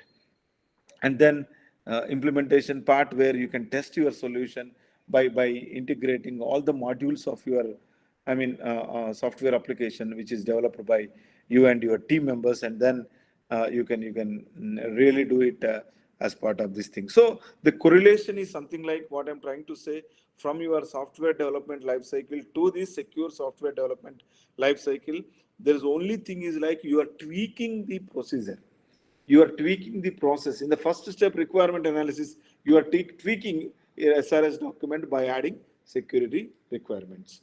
And then analysis, again, with reference to your analysis, you design documents: high level design, the low level design. High level design, where you write the important, modules, or code blocks of the software application or the project. And in the low level details, you write brief description for every single module and the code snippet. Of course, it's a bare code where there is no executable code, only the systematic approaches wherein you can write signatures of your programming language and something or another. And then you come to coding, where exactly your job starts. So this is how we can proceed further. And with reference to software secure development, there are no other development life cycle exists for this. But however, we need to tweak and we need to integrate whatever the security aspects that are come across as part of our application design, deployment, and development. Sorry, design, development, and deployment. Right. So one of the graphical representation here, what is the role of a software developer in ensuring the secure code? Right. So there are five principles. I think 5-point agenda, what we generally call it as. The first thing is something like follow the coding standards. So coding standard is, for example, I'll tell you, in one example, we generally write a small program wherein you read two numbers and then you add two numbers and display output. This is the simple program. Wherein you write something called integer, int space number n1 comma n2. Right? In general way, in general colleges scenario. When I was a student, I also used to write in the same line. But that is not a standard way of writing the code. So what is your n1? What is your n2? And people even use something like integer a comma b, integer p comma q, integer x comma y, integer Rama comma Krishna. What is Rama? What is Krishna? What is a? What is b? What is x? What is y? Nobody knows. So when you submit this code to code review purposes, the reviewer will be unable to understand what exactly A is referring to, what exactly your B is referring to, what exactly X or Y is referring to. So what you need to write is, you are trying to add two numbers. So you may represent it as integer number 1 comma number 2. So number 1 takes integer number 2 takes integer number. And then you can add these two integer numbers, wherein you can write printf %d, and then you can mention something like number 1 plus number 2. That's it. You will get the output. So it is very easy for someone to understand. So this is what is called standard. So wherever you write, whatever the line of code you write, you give a comment. So there is a very good analogy saying that 30% of your code should contain comments. I mean, for 10 lines of code, if you write, at least 3 lines of comments that you need to incorporate as part of your code. So that is used to indicate something like the readability and understandability of the program. The readability and understandability of the program is only being achieved by following some coding standards. Number 2 is code reviews. So after writing the code, go back to the fundamental aspect of your code, thoroughly review, check and balance everything, whether this is taking correct amount of data or not, or something like that. For example, you wanted to generate a factorial of a given number. right? So factorial of a given number, you have written something called integer fact, int fact. So now you are taking your say input as factorial of 10 you wanted to find. Factorial of 10 you wanted to find. So factorial of 10 is larger than the acceptable or permissible limits of an integer. It goes beyond your integer limit, because integer takes only minus 32,768 to plus 32,768. After that, it produces a garbage value, or it produces a unknown, undetermined value. So this is the one of the challenge. So we should be in a position to thoroughly check, verify, and understand whether my variable, or whether my constant, or whether my data item, anything that I was represented, is being thoroughly checked for whatever the data input given by the user, right? So third important thing is, then you can implement coding practices, secure coding practices, where you can write information about your secure code. So as part of your software requirement specification document, whatever the requirements which are identified as secure requirements, then you need to write the code for that. And then the fourth one is keeping up to date with the security trends. This is very, very important. So this project was started, say, an year back. There was no malicious attack called Ramson virus. But today, Ramson advanced virus has come in. So now we should be anticipate in such a way that if advanced virus is been maliciously injected into systems, then how do we prevent, or how do we protect these systems and all? We need to just check it, right? And then the last point is something like fifth point is testing for vulnerabilities. Yes. So whatever the code that you have written, whatever the vulnerabilities that you are anticipated, those vulnerabilities are being verified thoroughly during the testing process. So these are the 5 plan activities where you can ensure your code is a kind of secure code. Right. So I just move on to my next slide. So slide number 9. So you can see another graphical representation. In the graphic representation, you can look at something like this, wherein you can see a good amount of information. I'll just quickly take you through one after the other, what it has and how it has, and how it goes by, and who will be actually taking care of it and all. So data input validation, authentication and password management, access control, keeping it simple, cryptographic practices, error handling and logging, data protection, threat modeling beyond coding. So these are some of the identified aspects of making your code secure. So how do you identify these issues with reference to making your code very secure? I will be taking you through one by one. And explaining with reference to very important code snippets and other aspects. So data input validation is something like when you are entering some input, as I said earlier, when you are entering into a website, for example, you are giving some textual information, or you're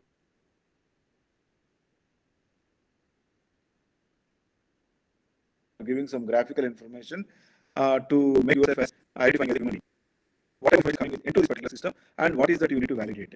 Say, for example, you are trying to validate your username and, for example, password.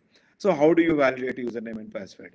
And for example, you are entering, as I said in the last slide, you are giving an integer data item wherein your output value or your input processing value is crossed the input boundary limits. Your boundary checkings are not completed. For example, you have created an array with say size of 10. So wherein this array stores only 10 elements in this particular data item, and then you are trying to give 11th item because you are running a for loop.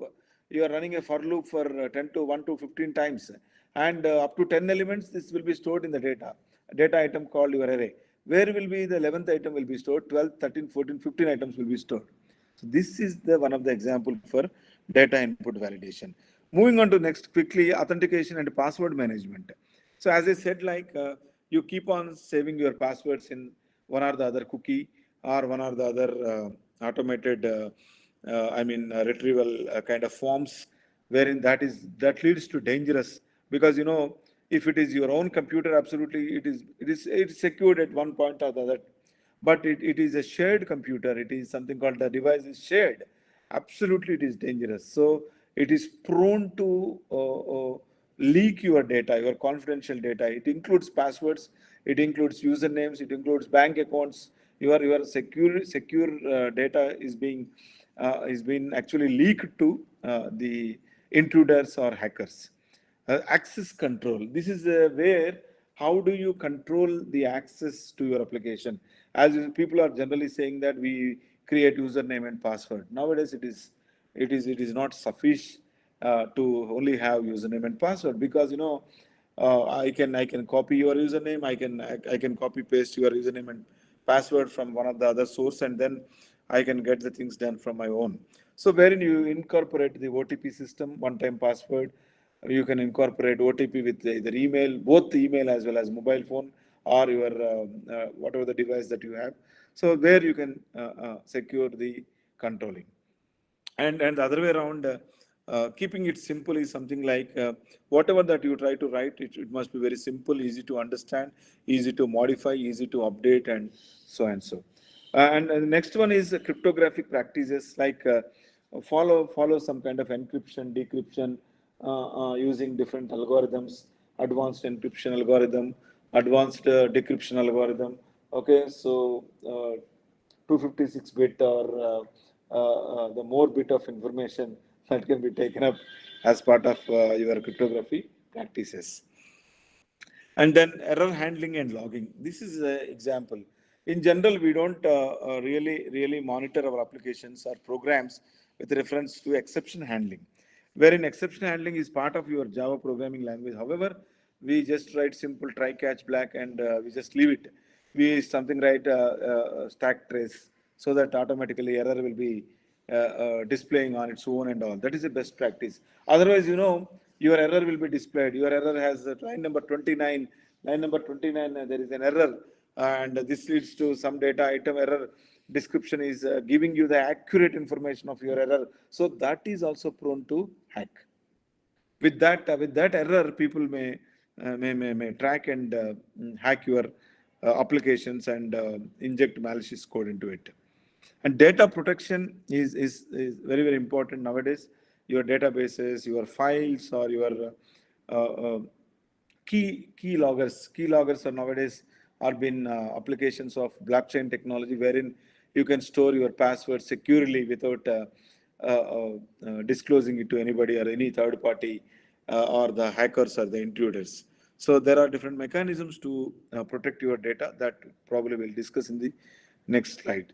And then threat modeling. Threat modeling is something like it is actually designing a threat modeling at the very beginning stages of your software development life cycle, wherein you can anticipate a threat, and you can design a model wherein if threat comes, these are all the mechanisms. So if it one executes, it's okay. One works, it's okay. One, if not one, then it goes to two. Then if not two, then it goes to three.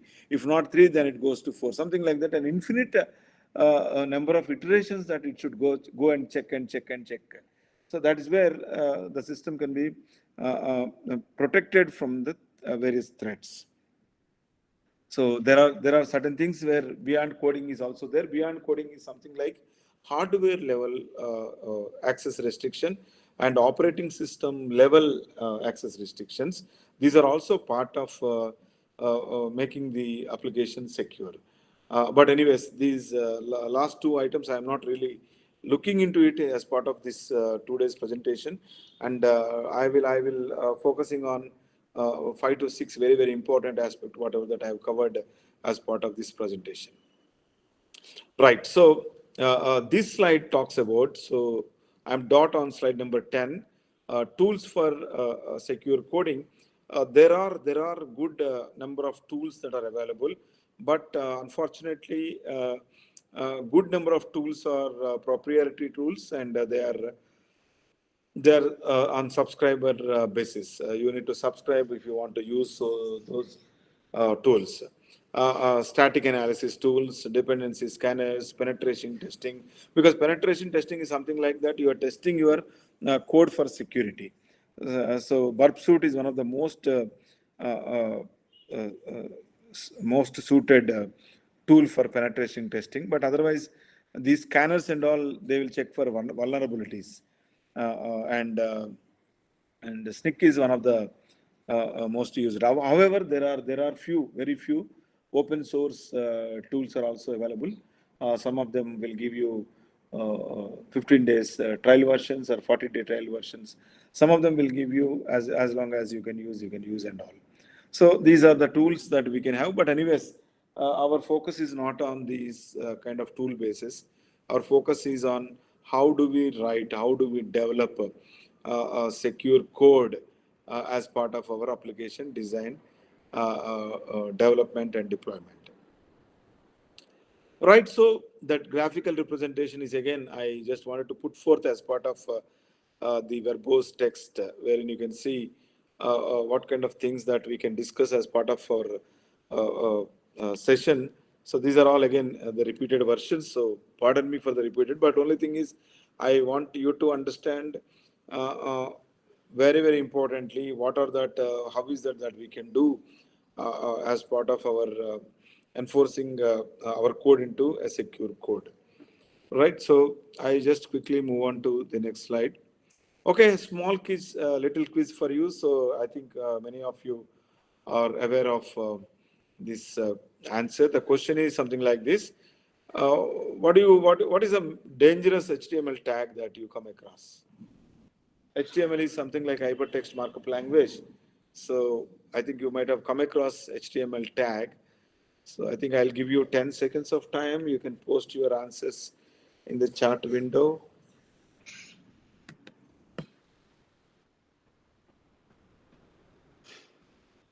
There is one person sitting with me and giving me the answer. Right, so I'm done with 10 seconds of time. Okay, this is something like input type is equal to text. What is it we are trying to do here? We are creating a text box because, you said like input type is text. So you are creating a text box in a HTML, page or form, wherein you are asking the users to enter their desired text. So this is one of the dangerous things. I will explain you why it is dangerous. But just understand this is one of the dangerous things. And there is another thing.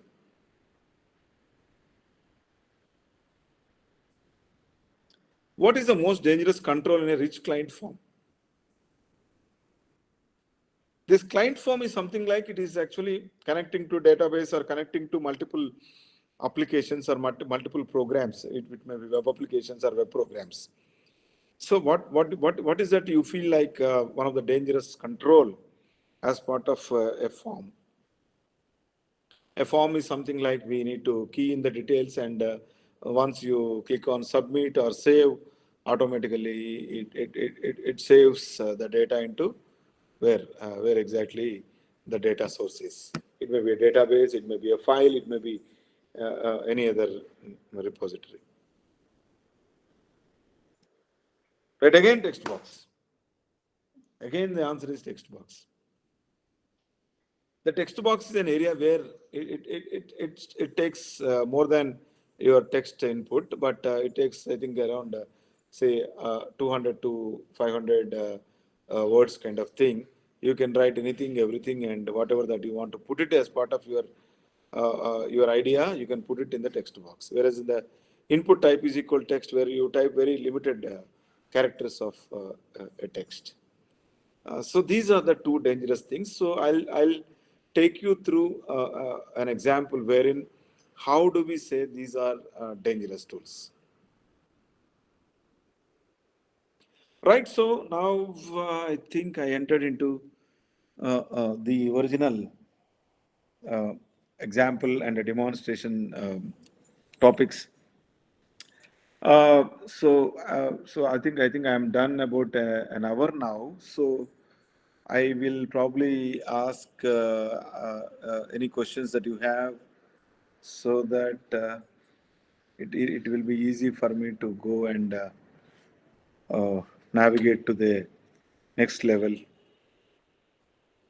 Are you getting me? First of all, my question is, are you getting me? Because you are Yes, sir. remotely. Yes, Yes, sir. sir. I'm very curious to know about the Yes, sir. dangerous text, dangerous about. Uh, Yes, ma'am. Yeah. why So do we just say it Participants, do is you have any dangerous? queries? Please ask. or else at Participants, or do else we at have any queries? Please ask Reddy sir, or you can post in chat box.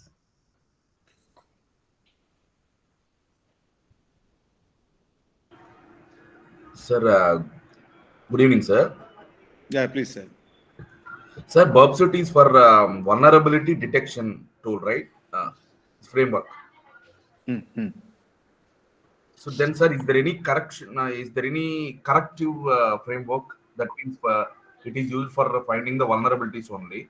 Is there any corrective framework after finding the vulnerabilities? How can we control that? Yes, sir. Good question. So you're on the dot now. See, generally, vulnerabilities are anticipated. So you never know that which kind of viruses will attack you in next say 6 months or 2 months or 1 year.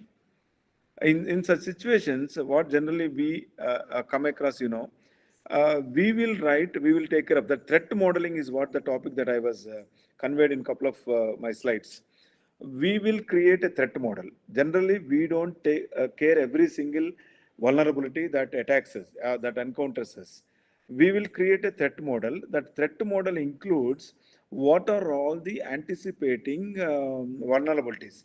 As I said, something like the input text validation, password management, session management, or hypertext transfer protocol, secure protocol or insecure protocol, or something like the data access and protection tools. These are all the fundamental. There are about 10 to 12 fundamental vulnerability aspects. These are coded as part of your threat model. That is the first thing that they do. So once these are coded, and while application is being implemented, I mean it is given to the customers, and customers are accessing it, users are accepting it, users are making use of this application, and everything is going good, fine. And in this particular process, a security risk analysis audit that will be conducted. Security risk analysis audit that will be conducted. That is very, very important. What do you mean by security risk audit analysis? Is something like, I am deployed application. Application is at the disposal of end users, right? So once it is disposed at the end users, implementation, as a developer, it is my responsibility to check, to provide, as I said, like threat modeling. The threat model itself will trigger certain kinds of scenarios where a fellow is continuously hitting your site. Every day he is hitting about 20 times or 30 times or 100 times, for example. In general, an ordinary user can hit your site not more than 2 times or 3 times or 4 times. But a user, a intruder. I'm not saying user. An intruder is trying to hit your site for more than number of times, which is in multiplication of 10 times or 20 times kind of thing. So those cases are being recorded in the threat model. And once they are recorded, automatically trigger will be raised. What kind of trigger? And this fellow is trying to intrude our site for different purposes. And then in which application aspect that he is hitting? For example, he is trying to log in with you wrong username and password, for example. What will happen? Best example is your bank sites. If you enter 3 times wrong password, what will happen? Automatically your password, your user ID will be automatically locked. So in that case, okay, so this is the 3 attempts that they put in. But what is my application thing? I will put something, say 5 attempts, 6 attempts. But exactly I will find where exactly this intruder is trying to hit. After login or before login? Before login, this is the prevention mechanism. But example is after login, for example, he is trying to recover the data from the particular application and copy into his local machine, or putting across into a drive, or putting across into a cloud application, or putting across into some some other repository. I'm sorry. Right. In certain case, whatever the application that he is trying to put, we will block that application for that user. So this is not part of your secure code, actually speaking. This is part of your threat modeling. But the threat modeling is alerting you by saying that this kind of vulnerabilities, this kind of, not vulnerability, these kind of attacks are observed from the intruders. So that as a secure coder, try to do something. So now I am a secure coder, that alert will come to me. I will incorporate my secure code much better than what I have done earlier, so that this intruder will not be in a position to steal my data, or will damage my data, or destroy my data. So it starts boiling from the threat modeling. Threat modeling is actually throwing some kind of triggers when the user is connecting, how many times is connecting, intruder or user. If a user is, even if he is a user also, but we can prevent the access, we can give the restrictions to that particular user to not to access, not to take the data part. I hope I answered your question, sir. Yes, sir. Sir Sudhir Reddy, sir, we got Yeah. one more query from Puneet Malhotra in chat box, sir. That question is, can a text box be vulnerable to code execution? If yes, then how? So I hope you understand the question which you got from chat box, sir. Right. So the point is, yes, ma'am. Whatever you said, ma'am, sir, I don't know. Professor, you are correct. The text box, whatever that you put in, is prone, because strings are more prone to attack. Strings are more prone to attack. The reason is that why strings are more prone to attack means there are spaces in between a string. For example, you write something called, there is a gentleman here, I can see, uh, Anita Javare, ANITA space JAWARE. So that space, what is that space? One intruder can come and attack that blank space wherein it ASCII code representation, with the reference to ASCII code representation, that fellow come and put some dot there, or come and put some kind of intrusion text in that. So that is how all strings, whether it is taken in the text box mode, whether it is taken as a string mode, whether it is taken in any other form, say for example char a of 20, wherein you are storing 20 characters, it is prone to be hacked. String concatenation, string copy, string reverse, string length, string duplication, all string functions which you come across either in C programming or C++, Java, or whichever the language it is, are prone to hack. That as a dangerous mechanism. That is the reason the coders, the programmers, the software developers, they are not going to use the built-in functions like string copy, string concatenation, and all. Right. So I hope I answered, ma'am, your question. Yes, sir. Thank you. Thank you so much.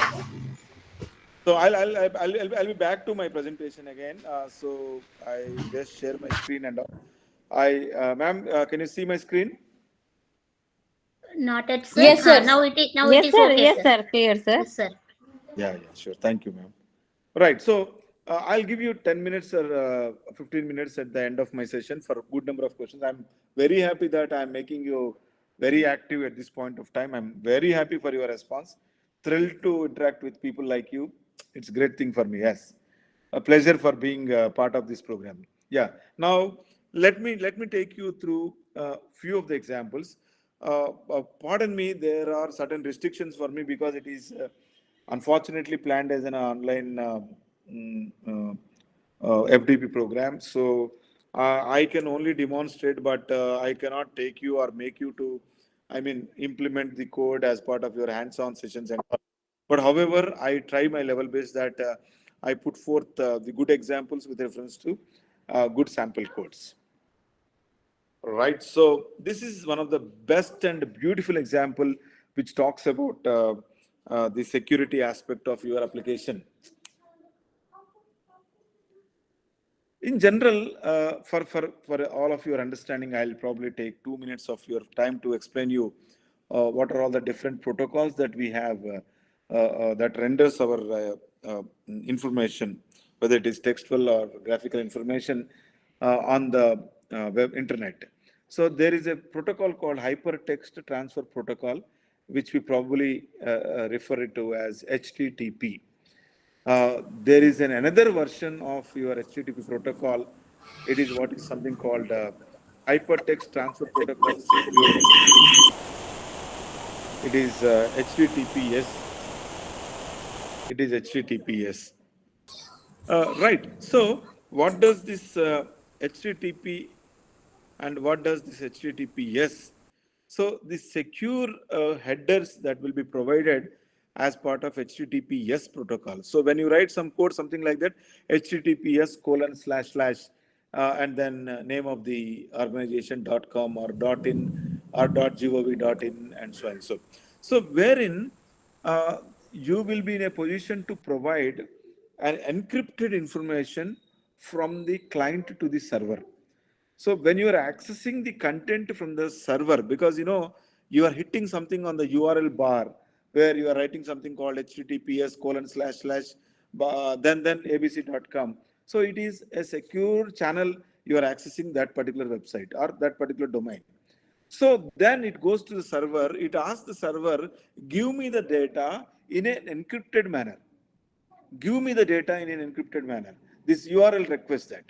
And then that server gives the data because, this communication is underlined with it's a security channel. This communication is underlined with a security channel. So then the channel between you and the server, or communication or connection between you and the server will be secured by this protocol. Hence, you will be getting encrypted data. And while you are getting encrypted data, there is no possibility for an intruder to come and access your content that is given by, released by the server. Whether it is just basic information, whether it is database transactions related information, or whether it is any financial information, whatever that it has, it goes into that and it performs in the same lines. And once you receive the data, automatically your browser renders that encrypted data and convert that encrypted data into your own understandable, and it decrypts and produces your own understandable data. So this is where the HTTPS really stands in between. If you don't use that, absolutely it's okay. You may have assumption. Why should I use? I have been using for last 20 years all HTTP protocol only. Then none of my sites have been hacked. None of the intruder are coming to me and all. But today's situation is not like that. Today's situation is something like an intruder is coming to your site and changing your photograph with someone else's photograph. Morphing the photograph has been happening. This is the highest number of cases are being recorded in India, especially in southern India, like Tamil Nadu, Karnataka, Andhra Pradesh, Kerala. These are the 4 states which are being affected with this kind of cyber attacks. And only the reason for this is you are not being maintained a encrypted secure code. They are changing the picture. Your nice photograph is being displayed on the website of your organization, your university or a college, and they intrude into your site.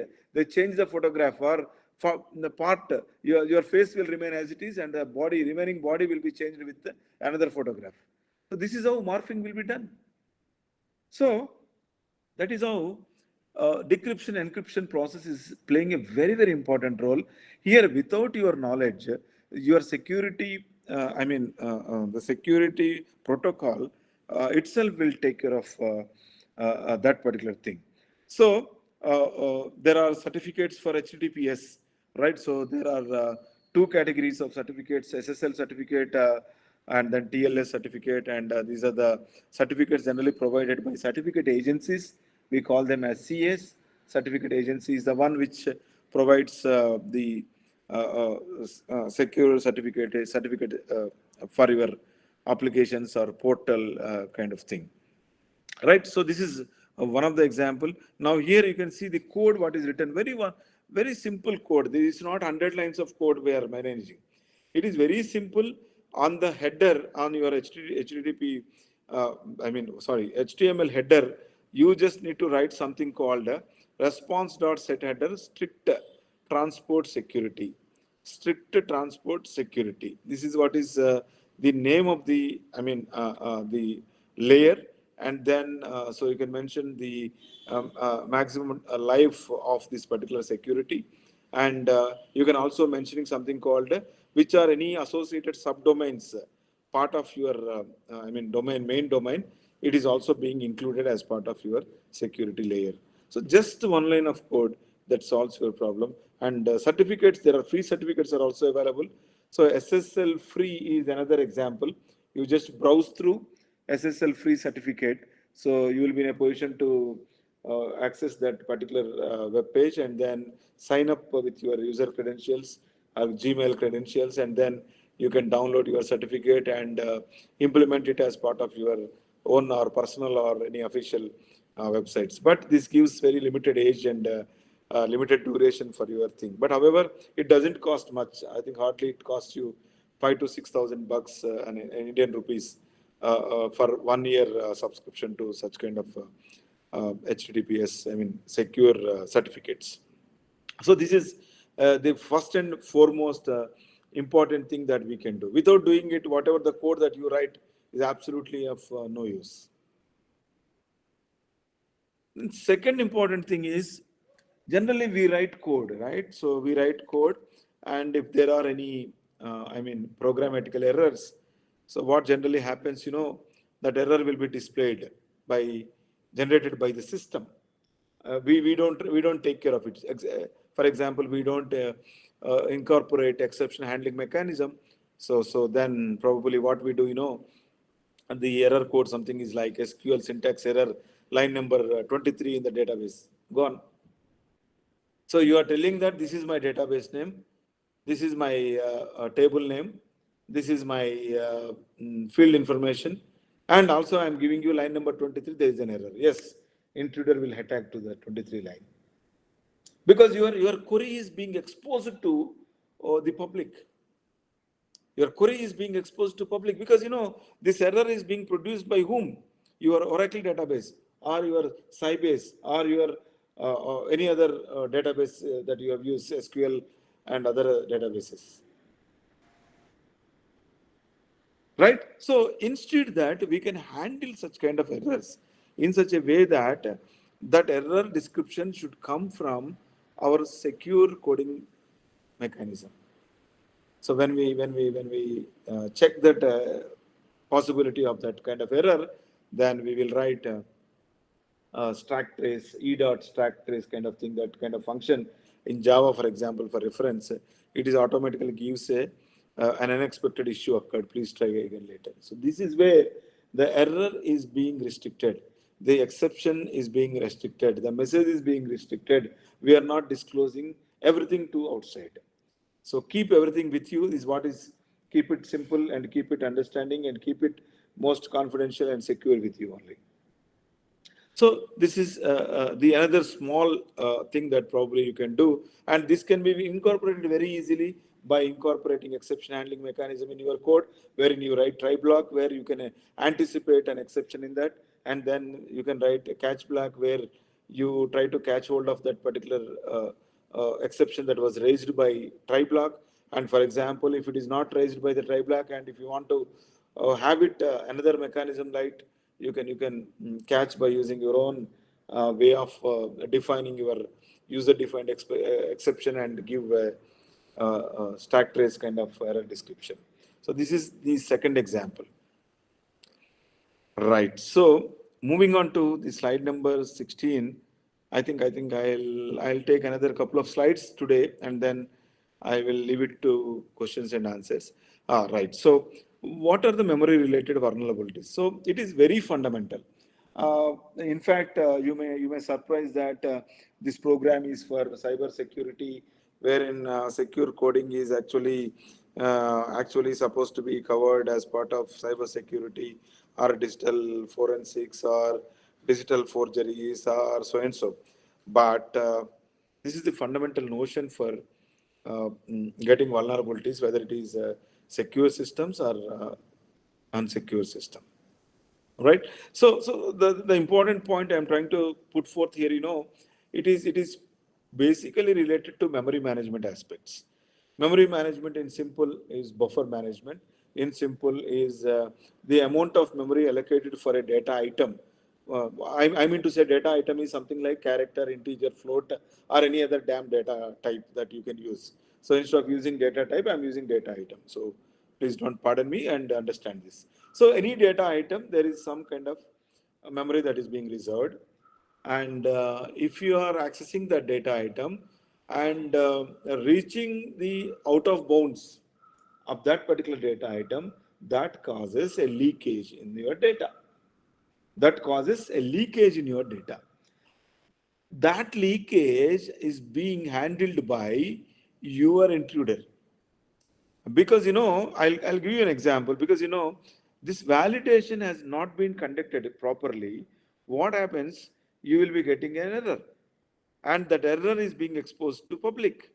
The moment it is exposed to public, what happens is, with that error description in the previous slide, whatever that I conveyed, they try to get into your system and try to intrude into your system and push some kind of malicious data or steal some kind of data from your system. Right. So I just take you through one graphical representation. I'm just move on to my slide number 17, wherein you can see two different slides. So look at only one slide. First slide on left hand side. This is integer overflow. This I was already covered in my earlier discussion, and this very easily talks about this thing. So here, an attacker, assuming that attacker is the one, I'm not talking about user. An attacker is the one is trying to attack your login page by entering his or her own credentials. Right? So once it is entered the wrong credentials, automatically there are certain attempts. So I have given an example as, because it is an integer overflow. Integer can take up to 3 to the 766 or 3 to 768 kind of thing. So this is the maximum permissible number. So maximum number of attempts that he can be allowed is 30 to 766. Then account will be locked. Again, next day or two, after 2 days, again that fellow will try to hit. And then after passing to certain kinds of this thing, automatically account locked. And again, he will come or she will come and try to attack the system with his or her own credentials. And again, if it is successful or unsuccessful, based on the successful, if it is access is authorized, otherwise unauthorized. Now here, three codes we have written. Attempts is one integer, unsigned integer is given. And second one is also unsigned integer, wherein we are mentioning that maximum of short. Maximum of short indicates that I give only 3 attempts. So out of say 32,767 possible attempts, I only give 3, that is written as max underscore short is equal to 3. So this fellow will be given only 3 attempts. But still, this is not workable. Again, a possible solution is written here.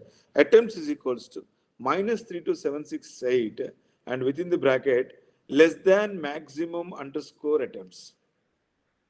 So, right. So here the whole scenario with reference to 1 and 2 is changed. So in 1 and 2 cases, the positive integer value is taken. Here the negative value is taken. That means the signed value is taken. Wherein I am representing it, it is less than to this signed value. That is what is less than maximum of attempts. It's not short. It is max of attempts. So I can restrict that fellow to much more limited number of times by writing this kind of data code. I mean, writing this kind of code for handling this integer overflow. Right. So this generally takes care of very simple management, whether it is small program integer management or small program any data item management, or when it is connecting to login and then your logic with reference to connecting to login page too many number of times is what is happening. So how do we restrict it? How do we manage the kind of number of hits to that particular page by a particular user or intruder? Okay, so the code that makes a security decision is something like the counter exceeds the maximum boundary and resets to negative. This is what we are trying to mention it as part of this example for your understanding as integer overflow. Coming to this second one, the buffer overflow, again, this is again overflow. This is something like the memory overflow. I mean, memory overflow, too many lines of text is being put as part of your program, and too many strings are being taken as part of your program. So wherein the boundaries are not being thoroughly tested, whether it is a string or character or any other data item. So those are being tested with certain boundaries. So those things are absolutely possible with reference to this buffer overflow. So yes, I think I will stop. So because there are only 6 minutes time left for 9 p.m. So I stopped my presentation here. So now the window is open to all of you. An important point is I will share this presentation, so you don't need to worry about it. I will share this presentation with the Madam Sasikala Madam, and Madam, I requested Madam to pass it on to every single participants of this program so that it will be useful for your general learning as well as your assessment process that you take up as part of your final day proceedings. Sure, sir. I will share it to all the participants, sir.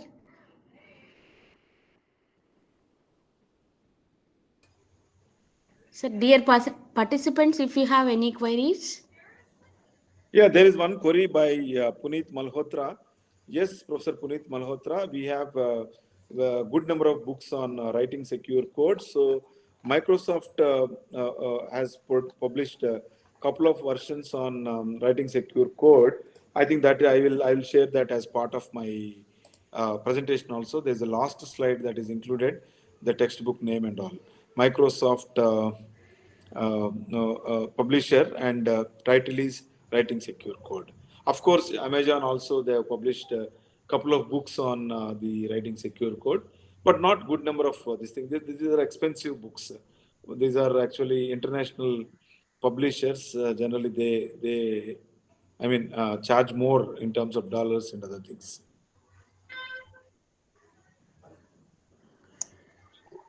Participants, if you have any queries, please, you can ask through voice or chat box.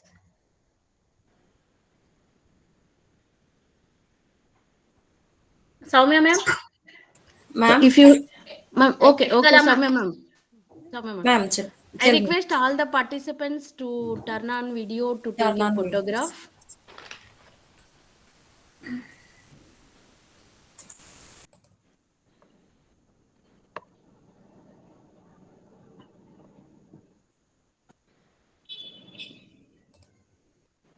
Okay.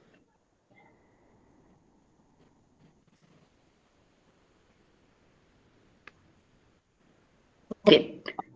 Thank you all the participants. Sudhir Reddy sir, thank you very much, sir.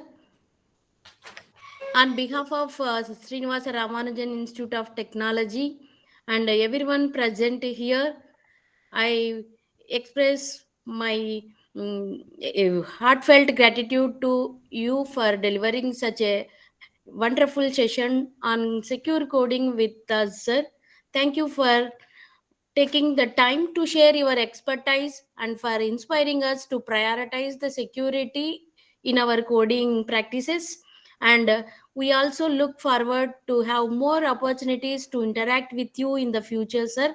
Once again, thank you for your valuable contribution and making this session a remarkable experience for all of us, sir. Thank you very much, sir. Yeah, thank you very much, ma'am. I'm very, very much happy and pleasure actually. At this point of time, there are a good number of participants, 100 plus. I hope that this session would add value to all of you, and I'm sure that you have good takeaways for the day. Yes, sir. Yes, sir. Thank you very much for your valuable time, sir. Thank you, ma'am. Thank you. Thank Sir, you. Thank you, sir.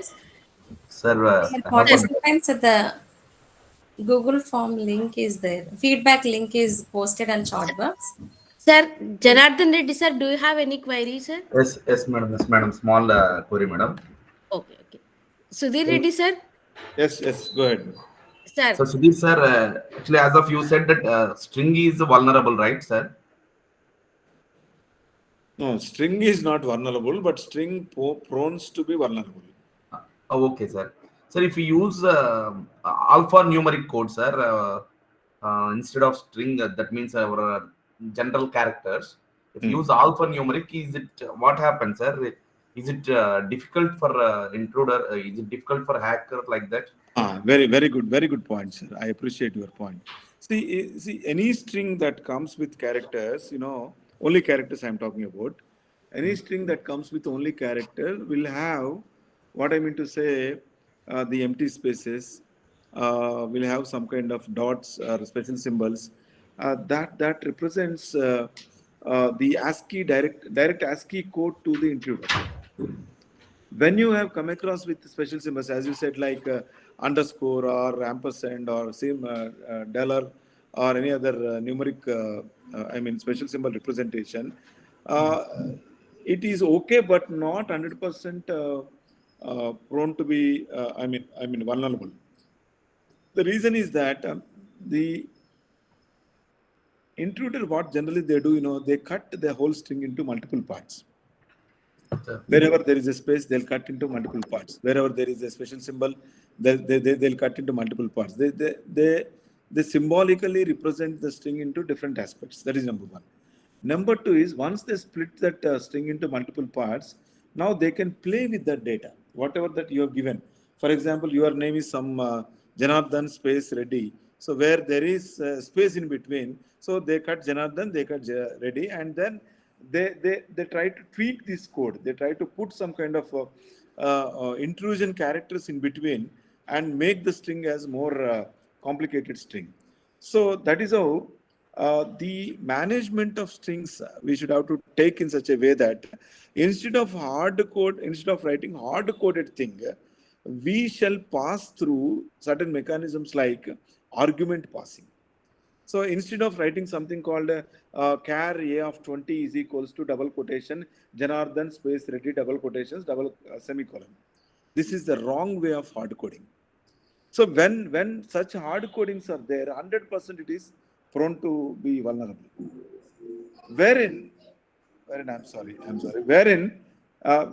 if you don't hard code it, for example, what will happen? You are asking the argument. I think you are passing an argument. Through that argument, you are collecting some string of information. That is the right way of getting the input from the user. So anything you do, in simple sense, sir, anything you do while hard coding, you give a standard assignment wherein you write the complete string name, then it is prone to be vulnerable. Wherever you got some information saying that ampersand A and D or ampersand string or ampersand char of A, automatically it takes the data while execution of the program is going on. So that time it is not vulnerable. Got my point, sir? Yes, sir. Yes, sir. Thank you very much for a very good question. It actually enlightened many. Sir, is there any references for the secure coding, sir? Whatever you said. I just said, like, there is a textbook called Microsoft Publisher, Writing Secure Code. I think I'll show tomorrow in the next session. I have given in the slide. There are a couple of textbooks, very, very good textbooks. So you can refer to them. And I think it is better to incorporate as part of your curriculum as well, since most of the colleges have autonomous nowadays. So you can go ahead and implement that course as part of BTech program. Yes, sir. Thank you, sir. Thank you, sir. Good night. Right. Sir, thank you very much, sir. Thank you, ma'am. We look forward to have another session of you on tomorrow, sir. Thank you, sir. Oh, absolutely fine, ma'am. Thank you very much. Bye-bye. Thank you, sir. Thank you, sir. Thank you, participants. Thank you, ma'am. Thank you, sir. Thank you, sir. Thank you, sir. Bye. Good night, sir. Thank you, participants, for your patience listening and engaging the session with very interactive. So thank you each one of you. Again, we go for the next session tomorrow. Thank you very much.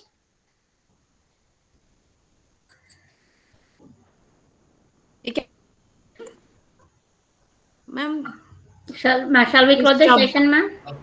Yes, ma'am. We close the session. Yes, ma'am. So stop the recording, ma'am.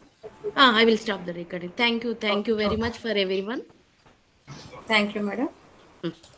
Thank you, madam. Thank you, madam.